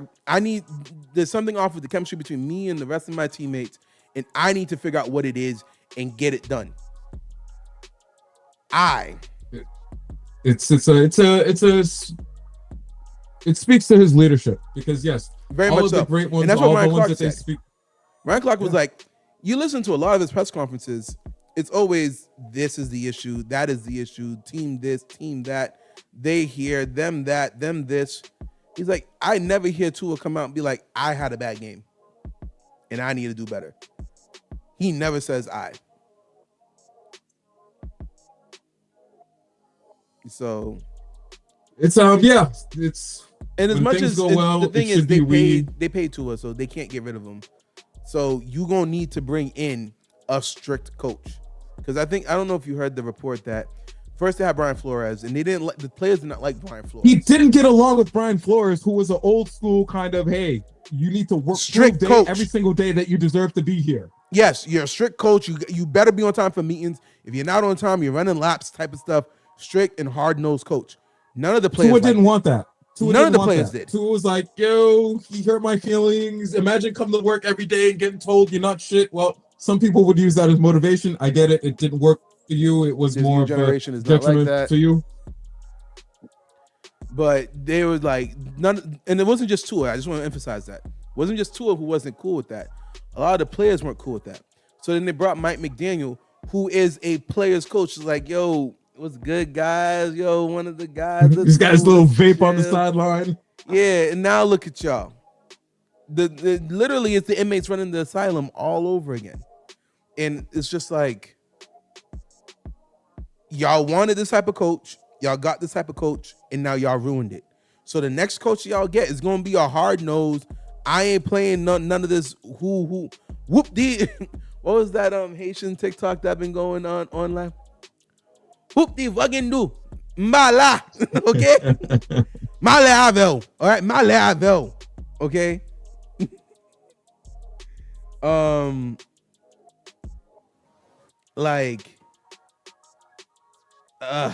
It's just you guys played that game and you guys ruined it. So now you can't complain when they bring a hard-nosed coach back in. And Tua, you wanting your hand held, you're a grown man. The coach don't got to be your friend. All right? Your coach got to be the coach. Because the coach who was your friend, you got him fired. The next coach coming in is not going to try to be your friend because you got the last one fired. Tua works well in a fast-paced offense, quick passes. It's just how sustainable is that style of offense? I guess you could put packages in, but is that it's proven to not be something that you can consistently run and be successful with. Nah, it's when he's getting the ball out quick, he looks decent. It's just anytime he can't get the ball out quick, which there are times when that's going to be the quarterback's life. Anytime he can't get the ball out quick, that's when it just looks all types of bad.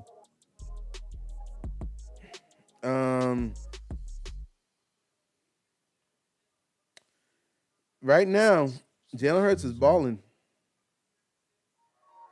I need to see that play for Devonta Smith touchdown, but Jalen Hurts had a 79-yard touchdown pass. To who? Saquon Barkley? Smith. Oh, hey, look at that. He's throwing the ball to the wide receivers this week. Yeah, but I low-key want to see, was that like a slant and go? Like, again, and I know this sounds bad because I don't trust him to. Well, you want me to believe he threw a 30-yard pass on the dot and it became a touchdown? I don't know. I need to see that. I need to see it. Hold on, I'm trying to look it up right now. Hold on 1 second. Because, if you need to see a highlight play, you know where to go. Twitter. Ain't that the truth? Eagles. All right. So, yeah, no. So the Dolphins, I don't know what to make of them. What do you say? The coach is going to get fired. And whoever the coach that is coming in, like you point out, he's going to be opposite from this. He threw a 50-yard bomb to Devontae, and he caught it, walked it in. He's been hearing your slander you've been putting on his name. He's had enough. Apparently, if it gets him to play like this, I'll keep talking my shit. Yo, don't play with me. The Dolphins need to blow it up. They do. Tyreek Hill, when he comes back, he's not going to be a wide receiver that can exclusively rely on his speed anymore. You got Tua under contract. Tua is a big part of the problem. Sometimes blowing it up just means that you start investing differently in the team. So Tua's under contract, great. We kind of know what we have with you, Tua. Over these next couple of years, we're going to take steps to try to identify and draft key cornerstones on the defensive side of the ball. So that way, once we can comfortably get away from you, we do that and figure it out from there. Listen, ain't nothing worse than signing a quarterback to a long-term contract and regretting it. Look at the Jaguars. Sometimes I think the Jaguars, just like a lot of people, they fall in love with hey, he's 6'5", he's got long flowing hair, and look at him stand in the pocket. When the beat throws work, look how amazing it looks. And the reality is, I think that he might just be a starter, Trevor Lawrence. The Jaguars just have a starter. They don't have somebody that can come in and make everyone around them better and set expectations and create a culture. Because that's what the great ones do. They're able to come in and create a culture. But what can you do if you sign a quarterback? Because, they are so much of your cap. When you sign a quarterback like that to a contract, and now you're hamstrung to him. Like every single day, these owners are going to learn. They're going to eventually get to the point where these quarterbacks get less money, but it's going to be guaranteed.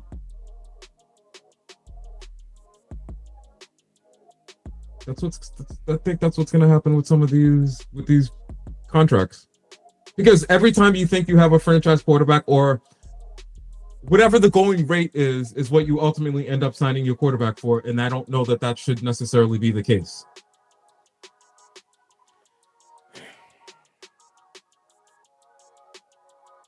And it's only going to get worse. Because let's ask this question. Let me ask you this question. You're a GM, right? Be a GM hat on. You are. I'm trying to think of. You're the GM of the Falcons.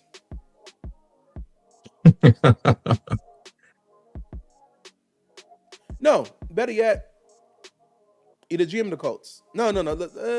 Yeah, the Colts, because that's closer. And then we'll do the Falcons right after. The GM of the Colts, right? Hmm? And Daniel Jones comes up to you, is like, all right, cool.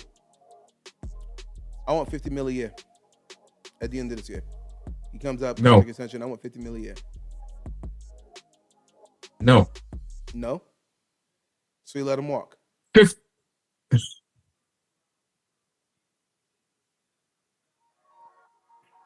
You gonna go back to Anthony Richardson? Anthony Richardson is done in this league.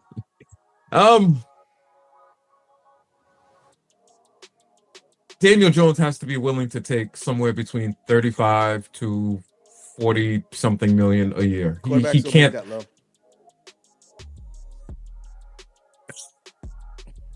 You are not him. It works for you here. 50, he's gonna be. You know what he's gonna say? I'm better than Trevor Lawrence. He's gonna say I'm better than Tua. I need to be paid more than them. I need you to take 35 to 40 so I can keep this team around you looking the way that it does, so you can keep looking as good as you are. No, I am him. Okay, go be him somewhere else.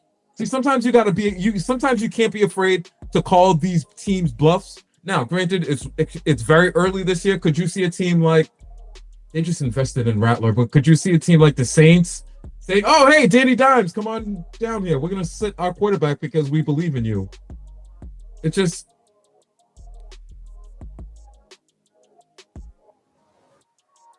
No, go be him somewhere else. Go be him somewhere else. Yo, letting your quarterback walk is such a... I don't want to say taboo, but it's not something that you do. You know what I mean? Oh, and you're absolutely correct. And that's the problem. If you did it more, maybe you wouldn't have people like Trevor Lawrence and Tua Tagovailoa making the money that they're making out of the fear of missing out on them.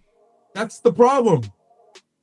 Sometimes, and I get it, the NFL doesn't roll the dice that way with the quarterbacks. However, sometimes call their bluff. Yeah, you know what? Oh, you want 50? I said no. All right, cool.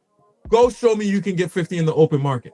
Because the teams that are going to need a quarterback, they may not necessarily be in the same position that the Colts were in and have that foundation.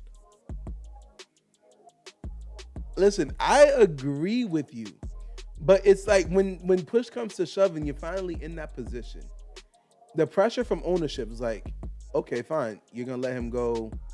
Who are you going to sign? We're going to go back to Anthony Richardson? You gotta give me an alternative. All right, we could stick a pin. If we could stick a pin in this, you're the GM and I'm the owner. Stick a pin in this.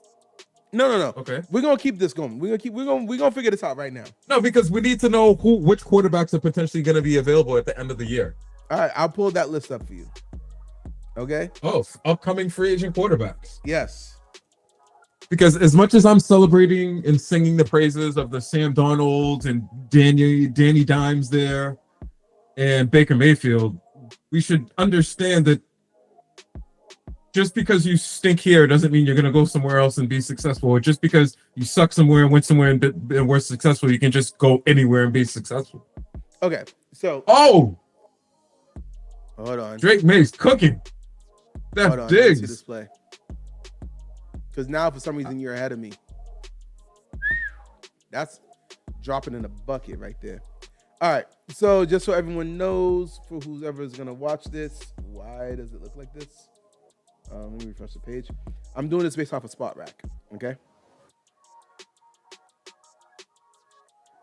Upcoming, do you want them listed by age or do you want them listed by, what do you want them listed by? Actually, no, it's not that many. I could just give you I'll just read you the list right now. Free agents for next year: Daniel Jones, Aaron Rodgers, Russell Wilson, Marcus Mariota. I don't know why this page does this to me. Marcus Mariota, Zach Wilson, Tyrod Taylor, Joe Flacco, Kenny Pickett, Jimmy G, Mitch Trubisky, Case Keenum, Trey Lance. All right, stop there. I feel like Tyrod Taylor was already in Indianapolis, I feel like right? he was. I feel like he played there for a brief period of time or something. Let me pull it up real quick. Tyrod Taylor.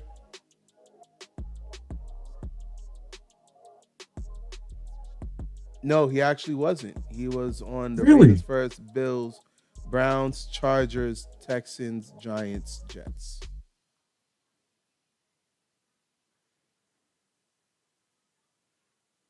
See, the thing is, if you go away from Daniel Jones, there isn't another quarterback on that list who is young enough and just seems like he just needs a change of scenery to potentially be productive. So if I let him go, then the reality is we're asked out and we have to start building the team again. Right now, they're saying that Daniel Jones's market value right now is $48 million a year.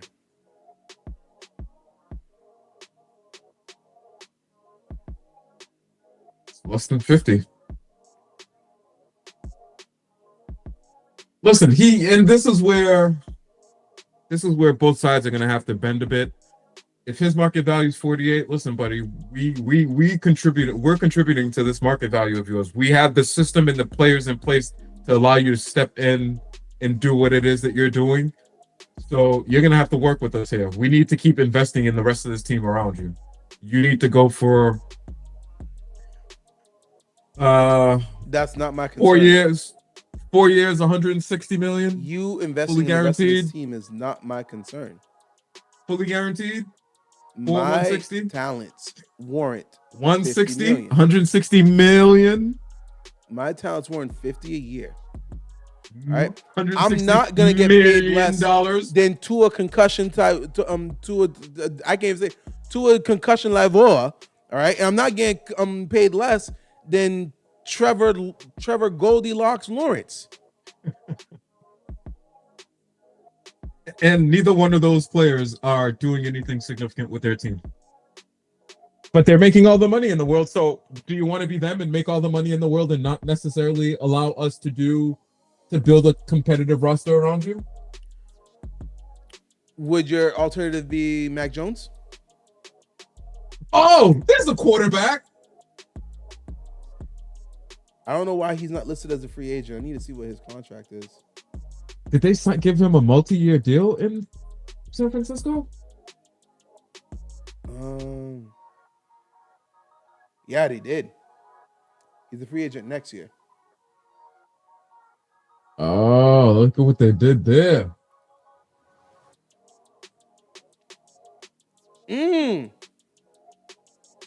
Yo, Bucks better not play around. Okay, here's the free agency quarterbacks for 2027. Not this upcoming offseason. Next offseason. Deshaun Watson. We don't care. Matthew Stafford should be retiring. He's going to retire. Baker Mayfield. And his market value is projected to be at $65 million a year. What? 6'5".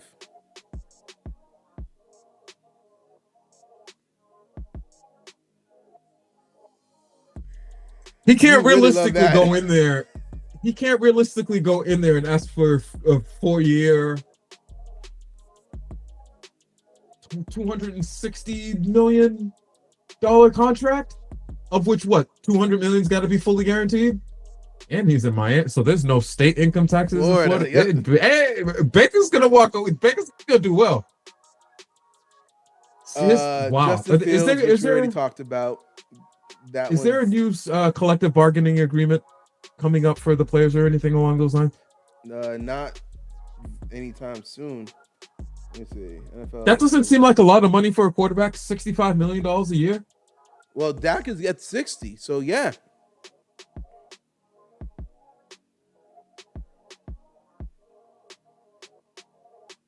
Damn. The you can see runs to 2030. Oh,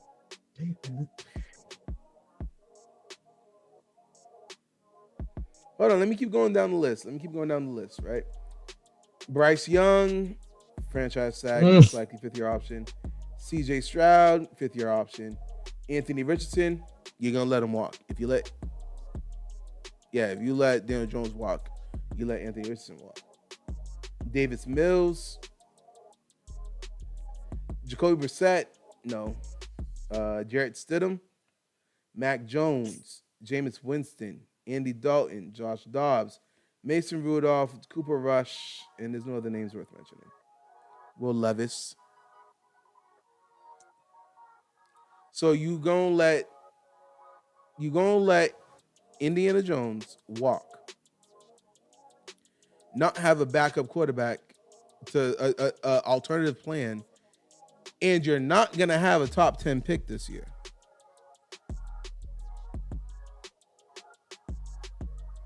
So be it. We're gonna build on our defense.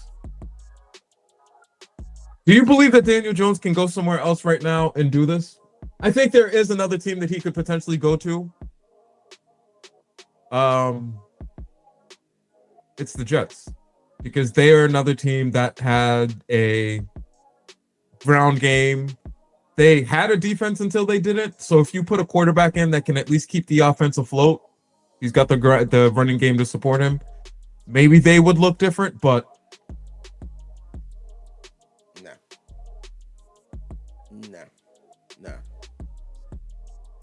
no. So you don't think Daniel Jones on the Jets makes a difference for them? No. Oh, you're fully off. It's just there aren't many other teams that are built. With that being said, are you willing to let Indiana Jones walk? You're the GM of the Colts right now. You got a decision to make this year. It was a 1-year deal.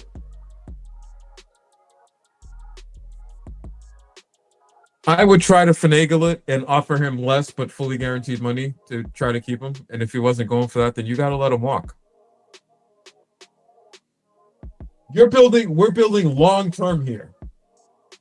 And clearly a GM job is not always long term. It's only long term when you first get hired.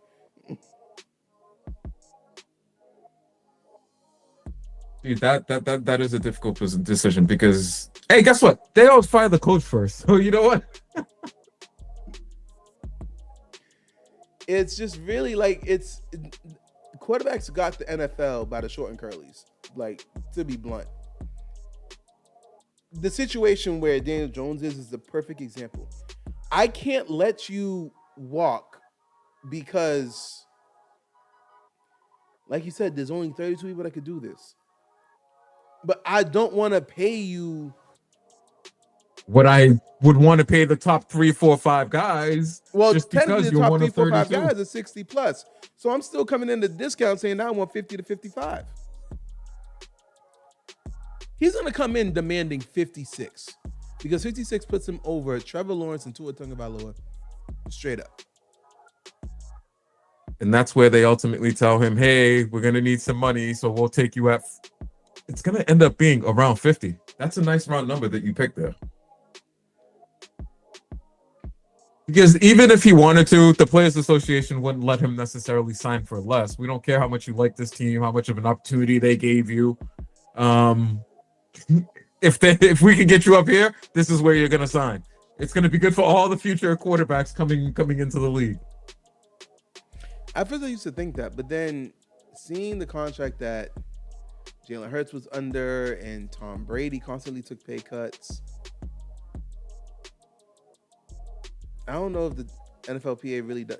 Honestly, the NFLPA is in a complete shit show right now, just in and of itself. So they got to figure that out first. So they're going to have nothing to do with this man's contract. Because literally they're going to be like, oh, you should go get as much money as you can. You didn't say that when you guys did your investigation and found out that Lamar Jackson was lowballed and colluded against. Why are y'all talking now? Like, there's a lot going on in the NFLPA that needs to be resolved before anything else can even think about happening. But yeah, no, like, it's just, there's a lot of teams where it's like, like the Dolphins were in that situation. They did not want to pay Tua. mainly because But of they not ultimately because had of to. play, but because of health concerns. Yeah. But yeah, they ultimately had to because, hey, what was the alternative here? There was no alternative. Yeah, the CBA got to figure something out about that. But the Dolphins is much honestly, if I was Stephen Ross, I'd be like, I don't want to lose Mike McDaniel, but I don't know. The question is, who lost the locker room? Did Tua lose the locker room, or did not Mike McDaniel? What's his name? It's Mike McDaniels. Yeah, Mike McDaniels. Oh, Mike McDaniel. Okay, or did Mike McDaniel lose the locker room? Because it could be one thing if the players no longer want to hear Tua's voice, but they still respect the coach, right? At 0-6, 1-6 is where they're heading right now. Pardon me? Aren't they down 13-3? Yeah, they're 1-6 now. They're gonna be 1-6. Why is that? They're gonna beat the Panthers, you think? I'm talking about the Dolphins. Oh, geez, I'm sorry. I'm looking at the Jets like, wait a minute, what? I had the complete wrong team on the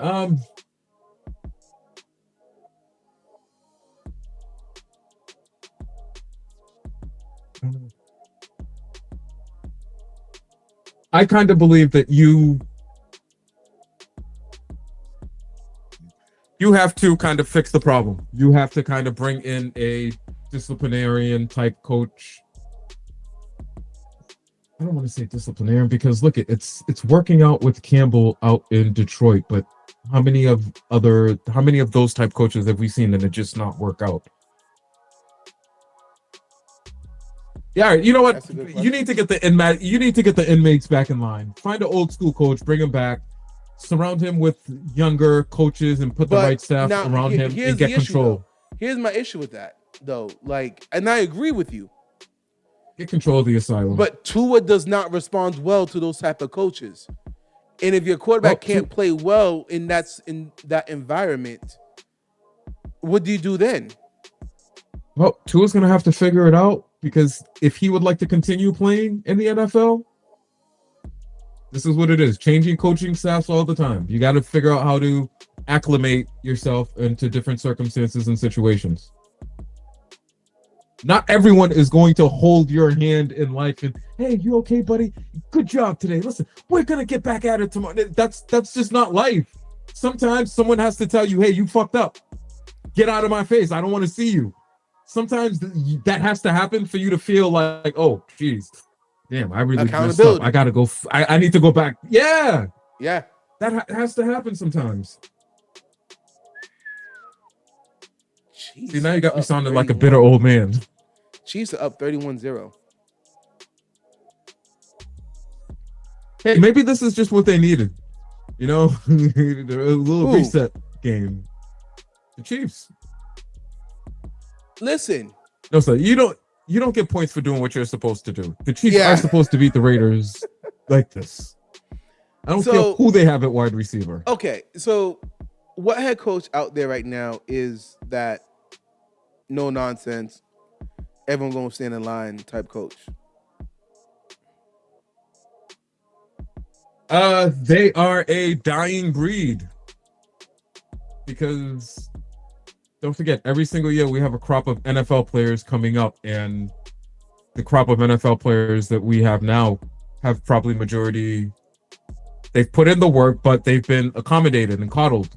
And gone are the days where you have the Bill Parcells and Bill Belichick, hey, shut up and do it my way or else you won't be here.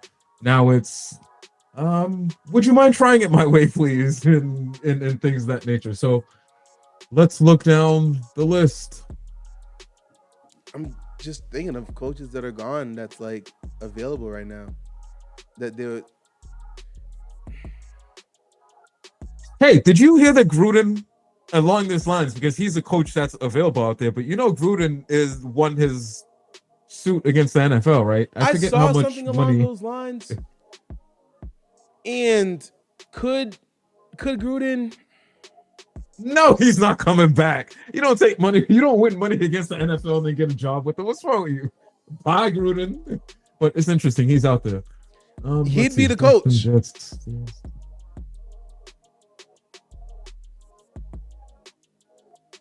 I can't believe I'm about to say this, but Mike Tomlin might be that old school. He's that old school coach, but with a modern day twist because the players do respect and get along with. I'm not gonna say he's a players coach, but he knows how to manage the players. He can manage. He's not a players coach. He manages egos very well. He manages egos very, very well, but Harbaugh's, but oh, you know what? Speaking of Harbaugh, the question of the week is, and let me know if I'm doing too much. If the Ravens don't make the playoffs, fire the coach.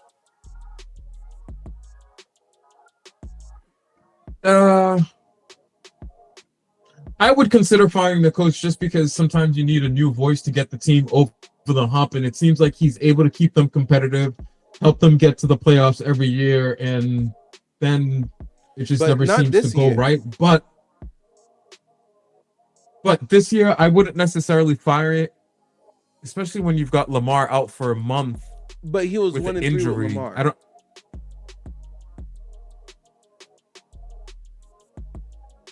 There is no escaping that. If he, what's the best way to put this? If Lamar comes back and they end the season 7-10, they win 6 games and lose another 5. They go 6-5 with Lamar.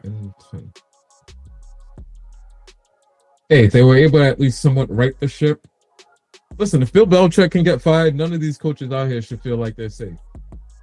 If you come back and you kind of start righting the ship, that may give you hope and opportunity to come back next year. I just think it'd be too soon to fire him and get rid of him. Who's out there that's going to be available that's better? You're just going to go pluck from the Shanahan tree and put them in charge of a storied franchise? Because franchises like the Ravens, the Steelers, these aren't franchises that I would say go through a lot of changes. So if and when they're going to make the changes, it's something that they're looking at that's going to be long term. And I just don't see any other coaches. Do you want to know what offensive coordinator would be good for the Dolphins now that you mentioned that? And I started thinking about it.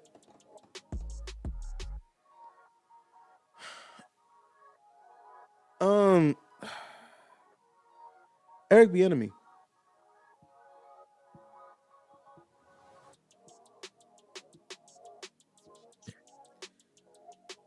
However, he might be the Commanders. he lost his job in the Commanders because people said he was too tough, too strict. And that's what I was about to say. Is he might be the last of the really tough coaches that players, for some reason. Patrick Mahomes has nothing but great things to say about him, but Patrick Mahomes might also be the type of player that loves hard, tough coaching to get the best out of him. Well, Tua, you need hard coaching. You cannot talk about people being late to meetings when you're late. You need a coach that's going to be like, "Oh, Tua, you late? All right, cool." Everyone on the team running laps. No, literally, if the leader of the team is late, everyone run laps. Because I need Tua to understand that the team will only go as far as you go. So if you're slacking, the entire team is slacking. No, you know what? I like that. I would go a step further. Tua, have a seat. Team, y'all go run. I would have him just stand there and watch and have the team start getting upset at him. Oh, yeah. I love it. Wait, what are you saying, like mid-game? I love it. Yeah, you know what? The enemy might not be a bad... I like the thought because he is a coach that's out there. Coordinator, and you get a defensive-minded head coach, a defensive coach. I really hate to say this. Robert Saleh.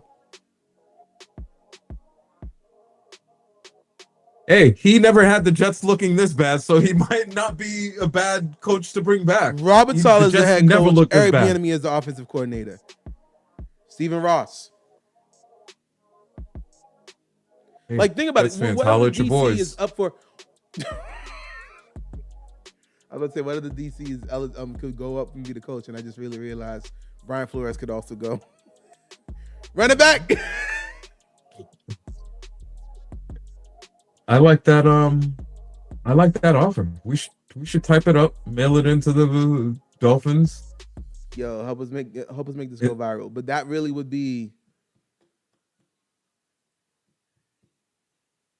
yeah, because we don't need an offensive head coach. All right, we need a hard-nosed offensive coordinator and a defensive head coach. Again, I will always say this, and I feel like this is how NFL teams should really address it. When you have a rookie quarterback or a young quarterback, you need an offensive head coach. After that quarterback has become a vet in the league on his second contract, his feet is underneath. Remember how I mentioned before, sometimes quarterbacks have a hard time learning how to lead and learn to be a quarterback at the same time. They can only do one or the other. So the offensive head coach is the leader. The quarterback is learning to be a quarterback. Then the next phase of his career, learn to be the leader. And at that point, the head coach can now go and get a defensive coordinator with just a defensive coordinator as your head coach to focus on the defense. And then you let prime example would be Pat Mahomes right now. If Andy Reid retired, do not get an offensive head coach. Mahomes knows offense enough.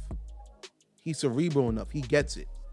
Just get him a good offensive coordinator that he can work with and get a defensive head coach to make sure the defense does their part of the job.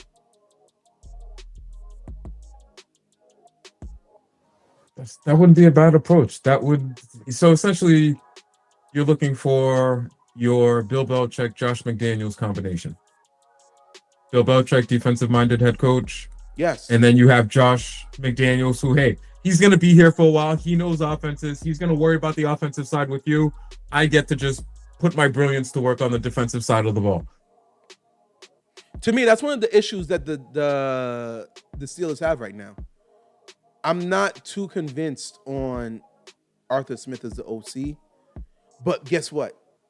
Arthur Smith and Aaron Rodgers together is what's making this. I don't believe that if Aaron Rodgers was by himself with a different offensive coordinator, it would work. And I don't believe Arthur Smith without Aaron Rodgers would work like this. Them two together is the reason we're scoring 30 points twice in the season. Okay?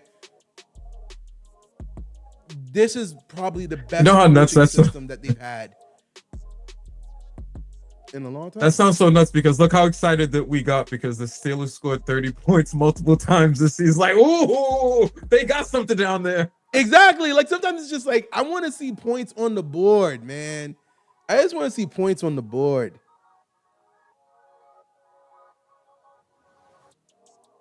I think that's one thing that you can't hide the fact that you need creative thinking offensive people on your staff to get the best, to maximize what you get out of your offensive these days.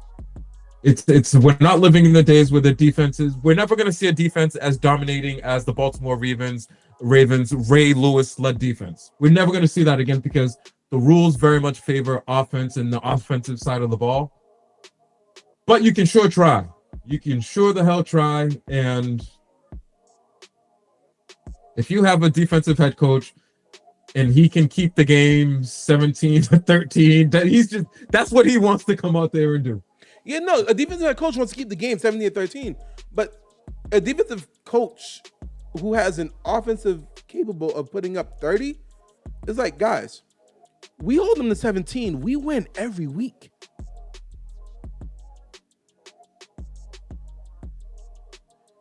By the way, I need you to look up how the Vikings tried to stop a push today. Oh, they had a player line just lay on the floor to make sure the Eagles could not like be a rolling bed for Jalen Hurts.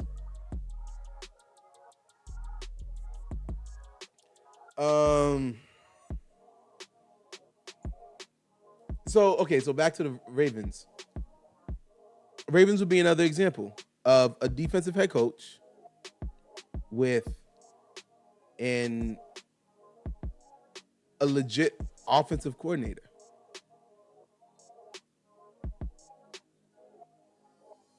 You said Minnesota? No, the Ravens. Oh, great. Tua throwing Offensive-minded head coach. interceptions like it's free.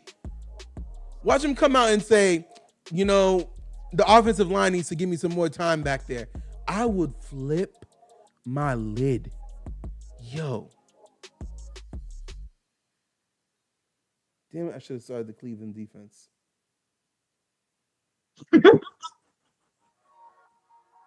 Yo, this still looks wild. Cleveland is back in the division, y'all. They're back in it. Joe Flacco. Hey, no, not even Joe Flacco. They had to get rid of Joe. Wait, if this is the case, hold on. How's Dylan Gabriel doing?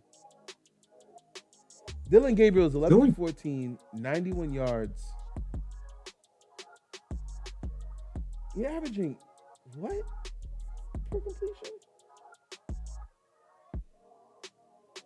A little over 8 yards per completion. 11-14, 91 yards. That's to be expected from rookie quarterbacks. They're not necessarily looking to push the ball downfield. A lot of dink and dunking, lot of ins, short outs. They won today, so that's the most important part. They're on their way to winning. The Browns? It's 31-6. Yeah, they're on their way to winning. Oh, I thought you were asking me if they're on their way to winning. Oh, no, I'm saying they're on their way to winning. However, the Eagles, though, I want to know what's going on with them because the score's now 21-19. I get it. They have the ball. Wait, what just happened? I know we're sitting here chit-chatting and whatnot, and then there are legitimate developments. No, because it was 14-6. Then it was 14-9 off a field goal, 28-yard field goal. Then Devonta Smith, and it was 21-9, and I figured the game was over, so I stopped looking. So apparently what happened I just happened to look up. Jordan Mason rushing touchdown, and another field goal brought to 19-21, and now it's 28-19. Oh, the Eagles just scored. Yeah. 28-19 with 6 minutes left. Let's go, Minnesota! Carson Wentz. Revenge game.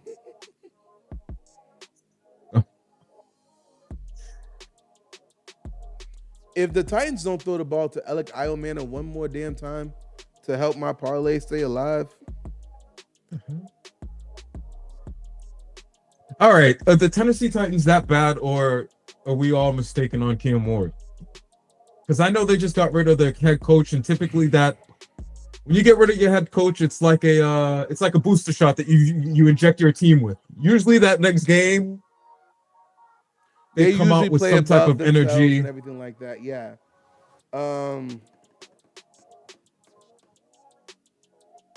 I don't know. And I'm gonna have to hold out my judgment until next year.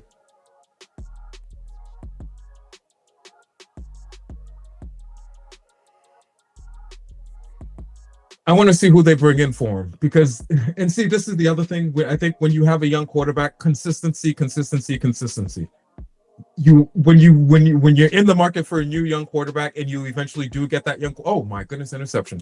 You need to make sure that you have the right pieces and people in place for him.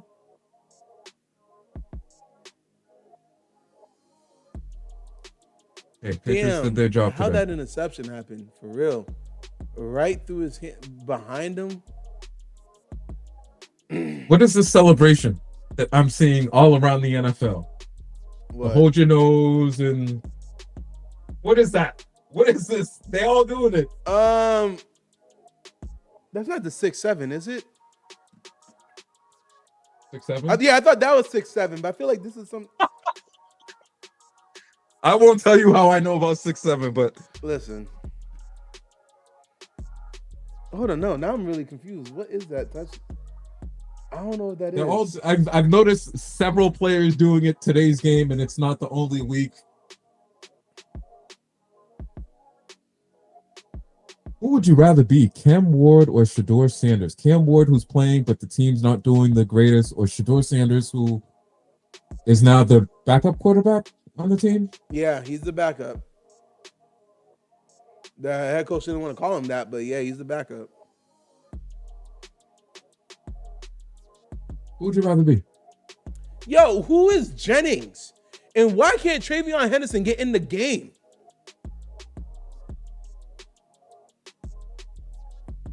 Gonna be honest with that. You mentioned it earlier, and which led me to say, hey, you know what? I gotta listen to some local radio, see what's going on with him or what they're thinking is happening with him, because I feel like there is something going on. They're Do you saying that waste he's a not draft good pick? at pass blocking, and that's the issue.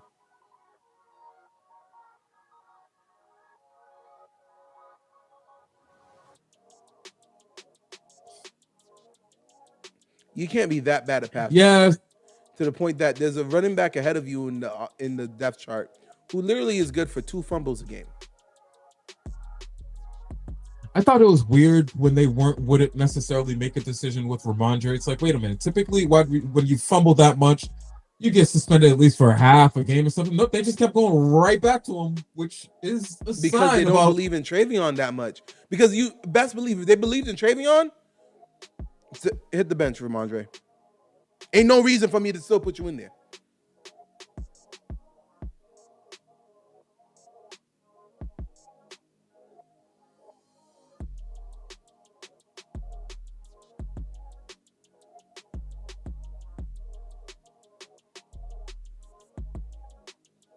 You got your backup offensive lineman, backup quarterback, and you can't even put your backup running back in the game?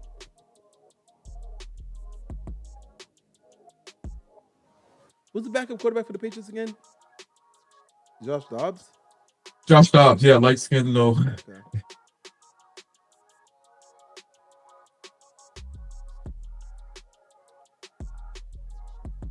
Sheesh, man. All right, so the Eagles got that under control. Hold on. I low-key need to get back to the Eagles game. I think they're marching down the field. Oh, they got the ball back? Well, the Eagles just scored. So, yeah, they got the ball back. No. The Eagles scored. How did they have the ball back again? Wait, no. Right now, the Vikings got the ball. Okay. You know what? I always forget to refresh on.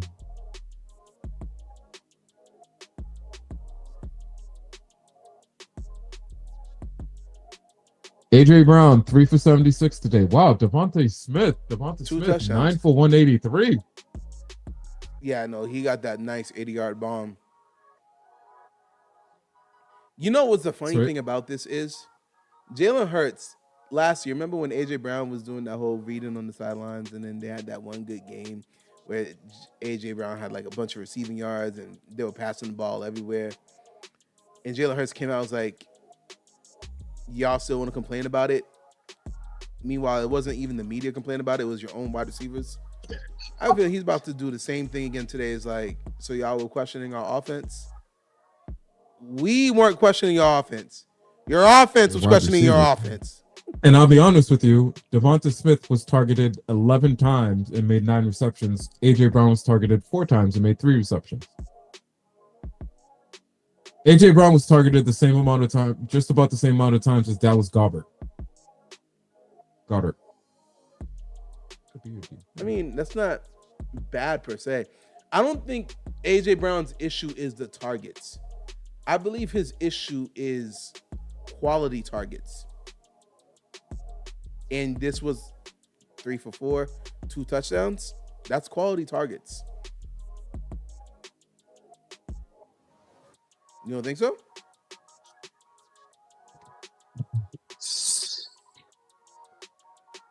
We consider it quality targets because he made the catches, and it more likely than not, these were plays that weren't third and long where you just need to throw it up to him. This was probably more so in the flow of the game, so you kind of got the ball to him.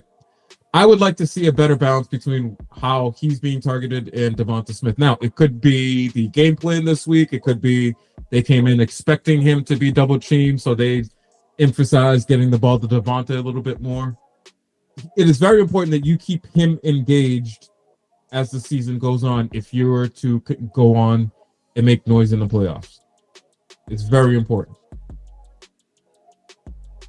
So whether that be coming out with your scripted 15 where he's a big part of that or whatever the case may be, they need to keep him involved. Yeah, the Patriots game is done. I'm just switching over real quick.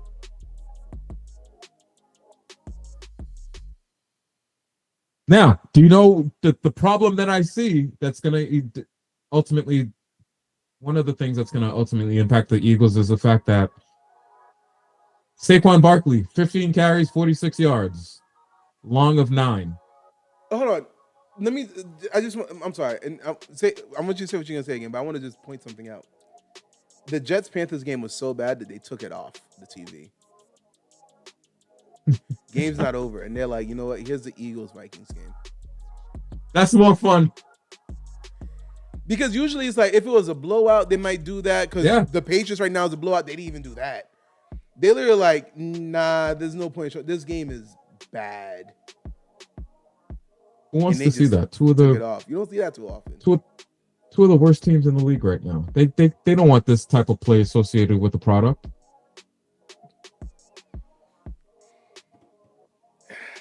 Yeah, Saquon Barkley, 15 carries, 46 yards for the day. How many carries? 15, 1-5. Oh, 15. I think he said 50. I was like, what? Oh, I wish. Well, so he's averaging 3 yards a carry again?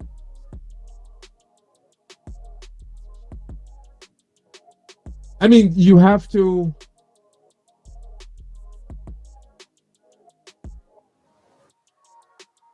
Tied for 6th in carries for the regular season. He's 22nd in total yards and tied for 15th with 3 total touchdowns. He's averaging 3.4 yards a carry, which is very unlike him. But that's why they usually don't want to pay the running backs, because you get so much wear and tear. And we can't even say that it's wear and tear. It's just, I think the more that they struggle to figure out who they are we a passing team? Are we a running team? Which can we do better? The more that the players themselves are going to struggle. This week, it was the wide receivers week. Next week, we'll see, is it a Saquon Barkley week or what happens?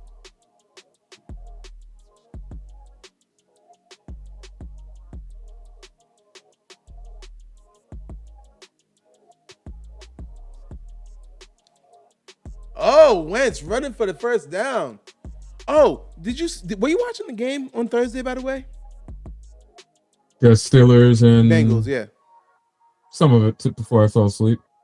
Did you see the end where Joe Flacco ran for that first down? No. Okay. See? I was watching the game, and then Joe Flacco did a handoff, and then he rolled out, and then he ran for a first down. It was like 1st and 10, and he was at like the 7-yard line or whatever, or like the 15-yard line.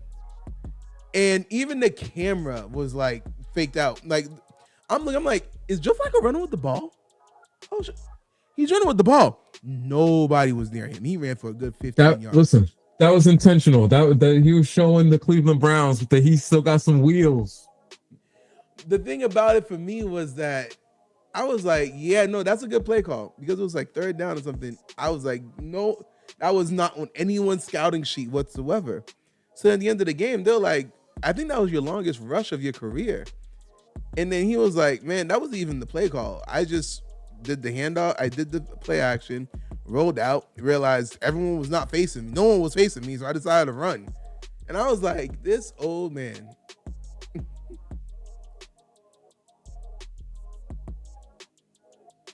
Yo. So the Jets are going to lose to the Carolina Panthers. The Panthers are now on a 2-game win. It's still early, but they're looking like they're going to be on a 2-game win. The game's not over yet. Game's not over yet. Because it's only 13-6 with 6 minutes to go. Yeah, it's only a touchdown difference, but let's say the Jets get a touchdown, they still could potentially just need to get in field goal range to win the game. Bryce Young, 15-25 for 138. Game away. It's a 7-point game right now, so they get a touchdown field goal. It's tied. This is the type of game that deserves to end in a draw. Oh! Okay, hold on. You're down 9. You just got a touchdown. Do you go for 2? So now you're down 3. You're down 3. Do you go for 2 or go for 1? How much time's left in the game? 2:58. 3 timeouts left.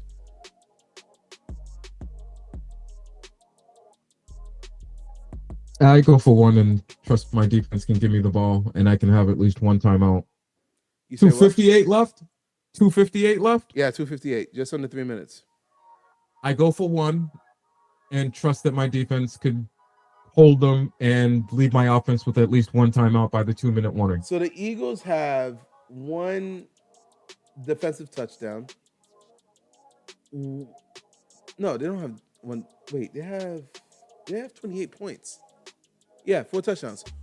2 to AJ Brown, 1 defensive touchdown, and 1 deep bomb heave to Devonta Smith. So 3 offensive touchdowns and 1 defensive. Yep. What are they reviewing? That looked good to me.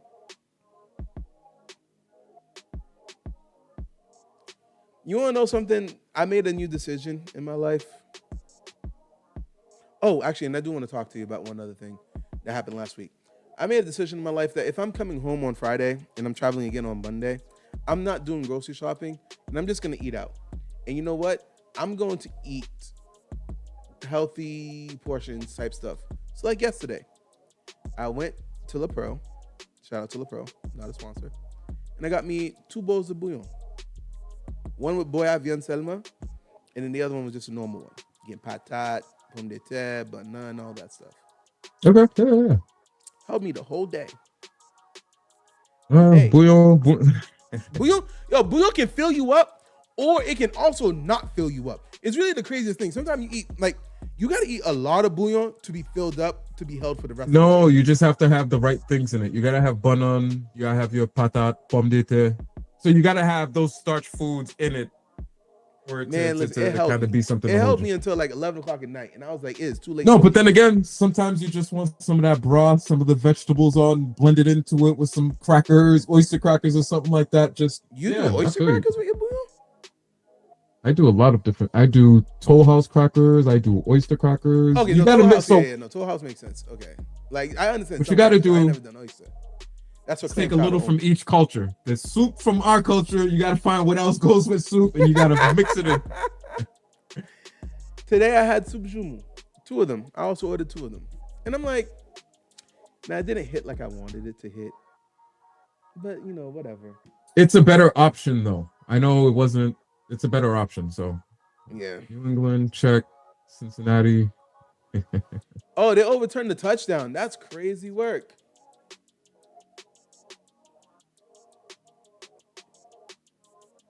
I thought it was a catch, but okay. All right, so now it's 2:58, 4th and 2. You got it. Never mind.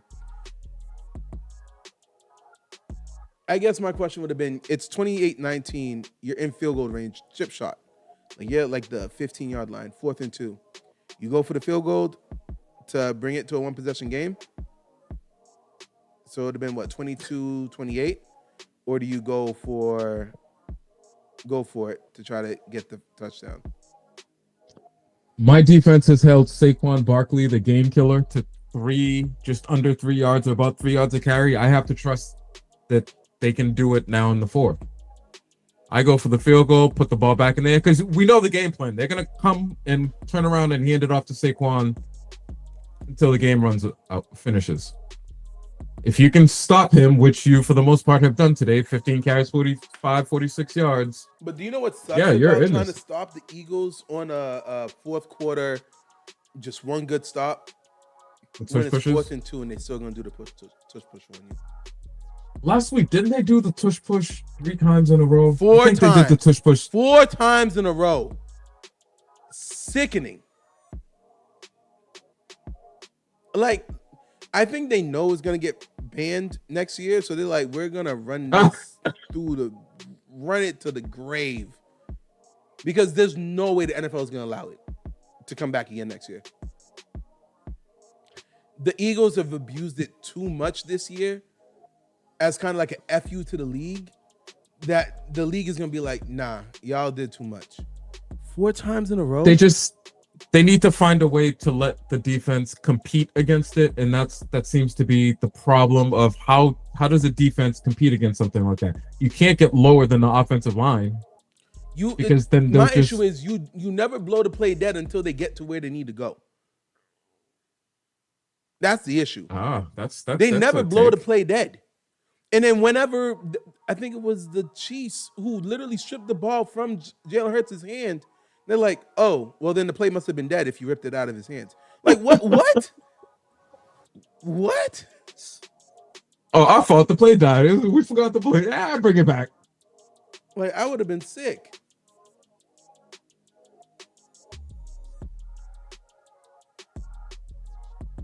Well, part of it is you will be penalizing them because they have an offensive line, a quarterback, and a running back that can squat a lot and essentially move people around. Like I said, I just want them to find a way to legislate it so that it's fair for both the offense and defense. I don't care. Leave it in. Give the defense a manner to effectively compete against it. No, how about we go back to follow the rules that says you can't push the ball carrier? That has been what has always been the rule, and then I feel like they selectively let it go from time to time. But now it just seems that that's fair game now in the game where, hey, linemen, other players are coming in from behind and pushing you to that first down. What was the team? Damn it. I saw a team earlier this year where it was just a pile of players and it must have moved 5 to almost 10 yards before the play was blown dead and it was a first down. Uh-oh, breaking news. The Tyrod Taylor is in the game and even he's turning the ball over. Oh, I saw that. He threw an interception. I saw that he had the interception. Like, damn, Tyrod. Here I am making the case for why you need to be brought in as a safe. I'm going to protect the ball. I'm not going to throw it downfield much, but I'm going to protect it. We're going to play between the 20s. And here you are coming in for short relief and throwing interceptions. Has Jalen Hurts always, not Jalen Hurts, has Justin Fields always been this bad and I just ignore it? I think you and I just simply wanted him to be given a fair shot, especially based on how things ended for him last year with the Pittsburgh Steelers. I honestly didn't think he was this bad. I just felt that he was a player that probably ended up in the wrong system, and so he wasn't necessarily given a fair shot. We can't say that he wasn't given a fair shot this year. 2-year deal, had a full off season. You had week one. Every chance. Week one, we were all celebrating him. Why? Because it looked good. Hey, mix in a few throws here, run-orientated offense. But when it looks bad, it looks bad. His bad is truly bad. It's worse than Geno Smith bad.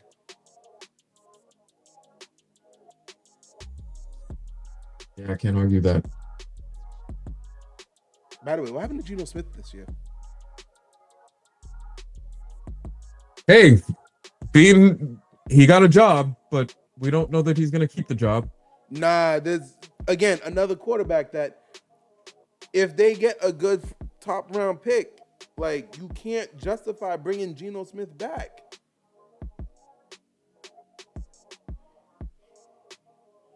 They have a number 2 pick. Let's say they finish the season next year. They have the number 2 pick in the draft. What do you advise them to do? And we're still operating under the assumption of, hey, it's going to be a quarterback light draft. We thought Archie Manning was going to be it. He needs more time. We thought whoever else was going to be it. What do you tell them to do? Number 2 pick in the draft.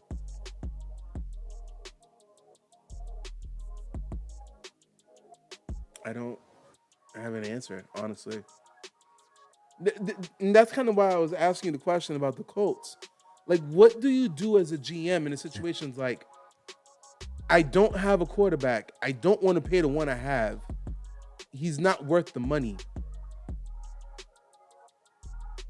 But when you look at the rest of the field, it's like, well, when you take what I have now and I look at what's out there, where do you go? Because you know what? The NFL will always bet on potential.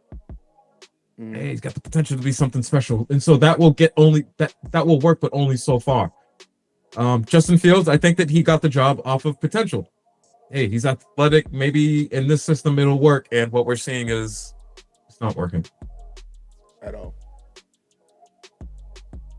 So hey, we're all on board. It's done for Deshaun Watson, right? No other team's even gonna sniff at him at the end of next year or whenever it is that he becomes a free agent.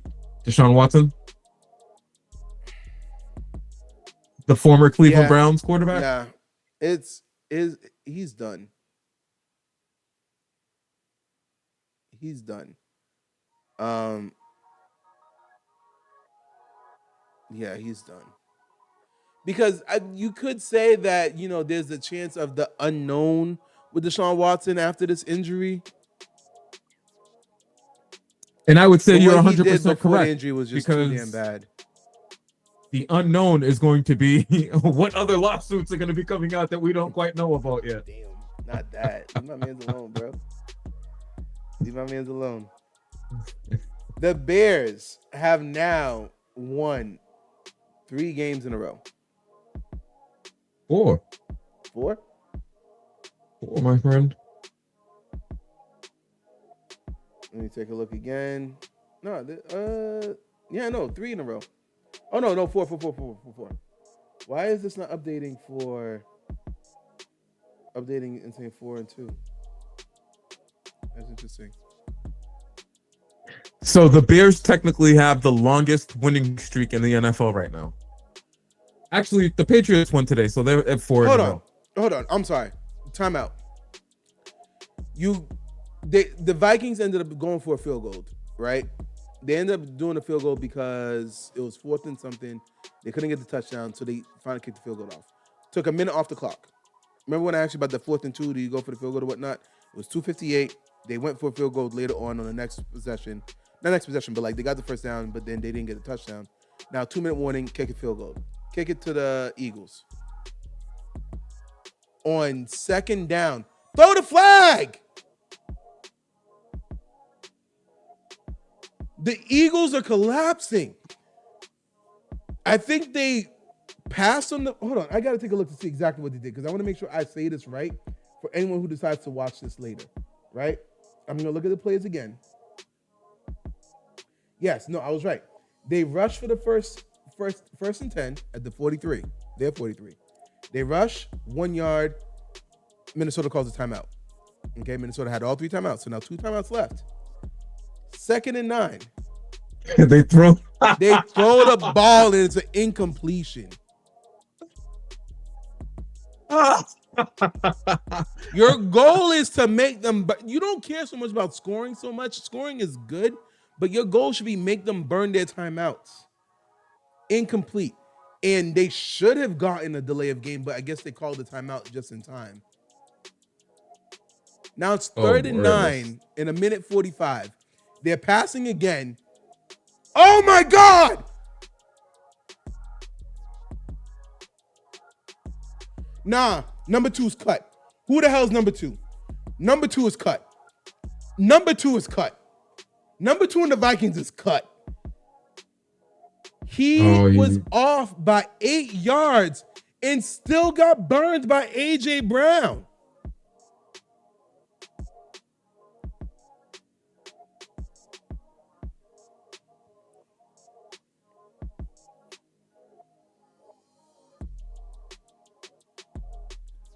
That is insane. Number 2, you're cut. I don't care if you're playing the sticks. It was just you and him one-on-one. Oh, damn. 45 yards? Yo, I'd cut him. Your job is man coverage right now. A.J. Brown, 4 catches, 121 yards, 2 touchdowns. Now, see, those are better quality. That one catch made such a difference for him. Now it looks like 5 targets, 4 catches, 100 and whatever yards. Much better. Now they're running with Saquon. You don't have enough timeouts to stop him. Oh, yeah. That's over. It. It's done. They're donezo. Yeah, no. I'm cutting number 2.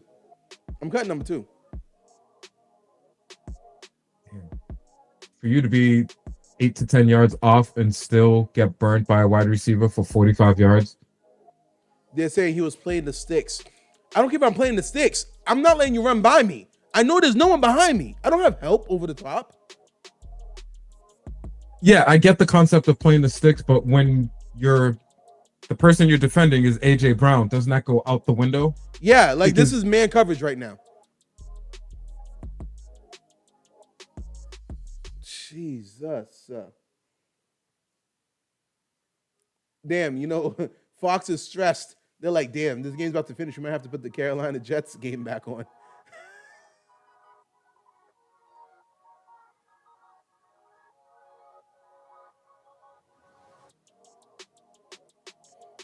Yo.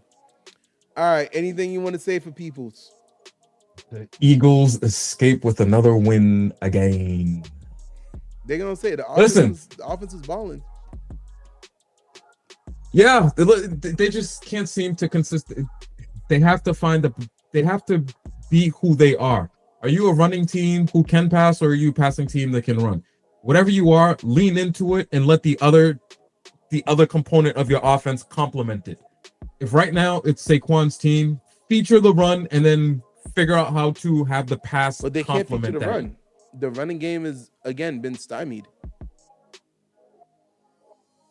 With Saquon Barkley, you always have the threat. So this is where you have to figure out ways to have the passing game substitute the fact that the running game isn't where it needs to. How do you do that? Quick passes, little bubble screens, quick little screens to get your wide receivers going and the chains constantly moving. But most importantly, hit us with a like, hit us with a subscribe. It helps us out a lot.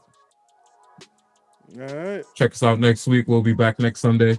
Or there may be some videos during the week. Don't know what our schedule is looking like yet, but we will be back on Sunday. Just like and subscribe. And shouts out to our newest grad.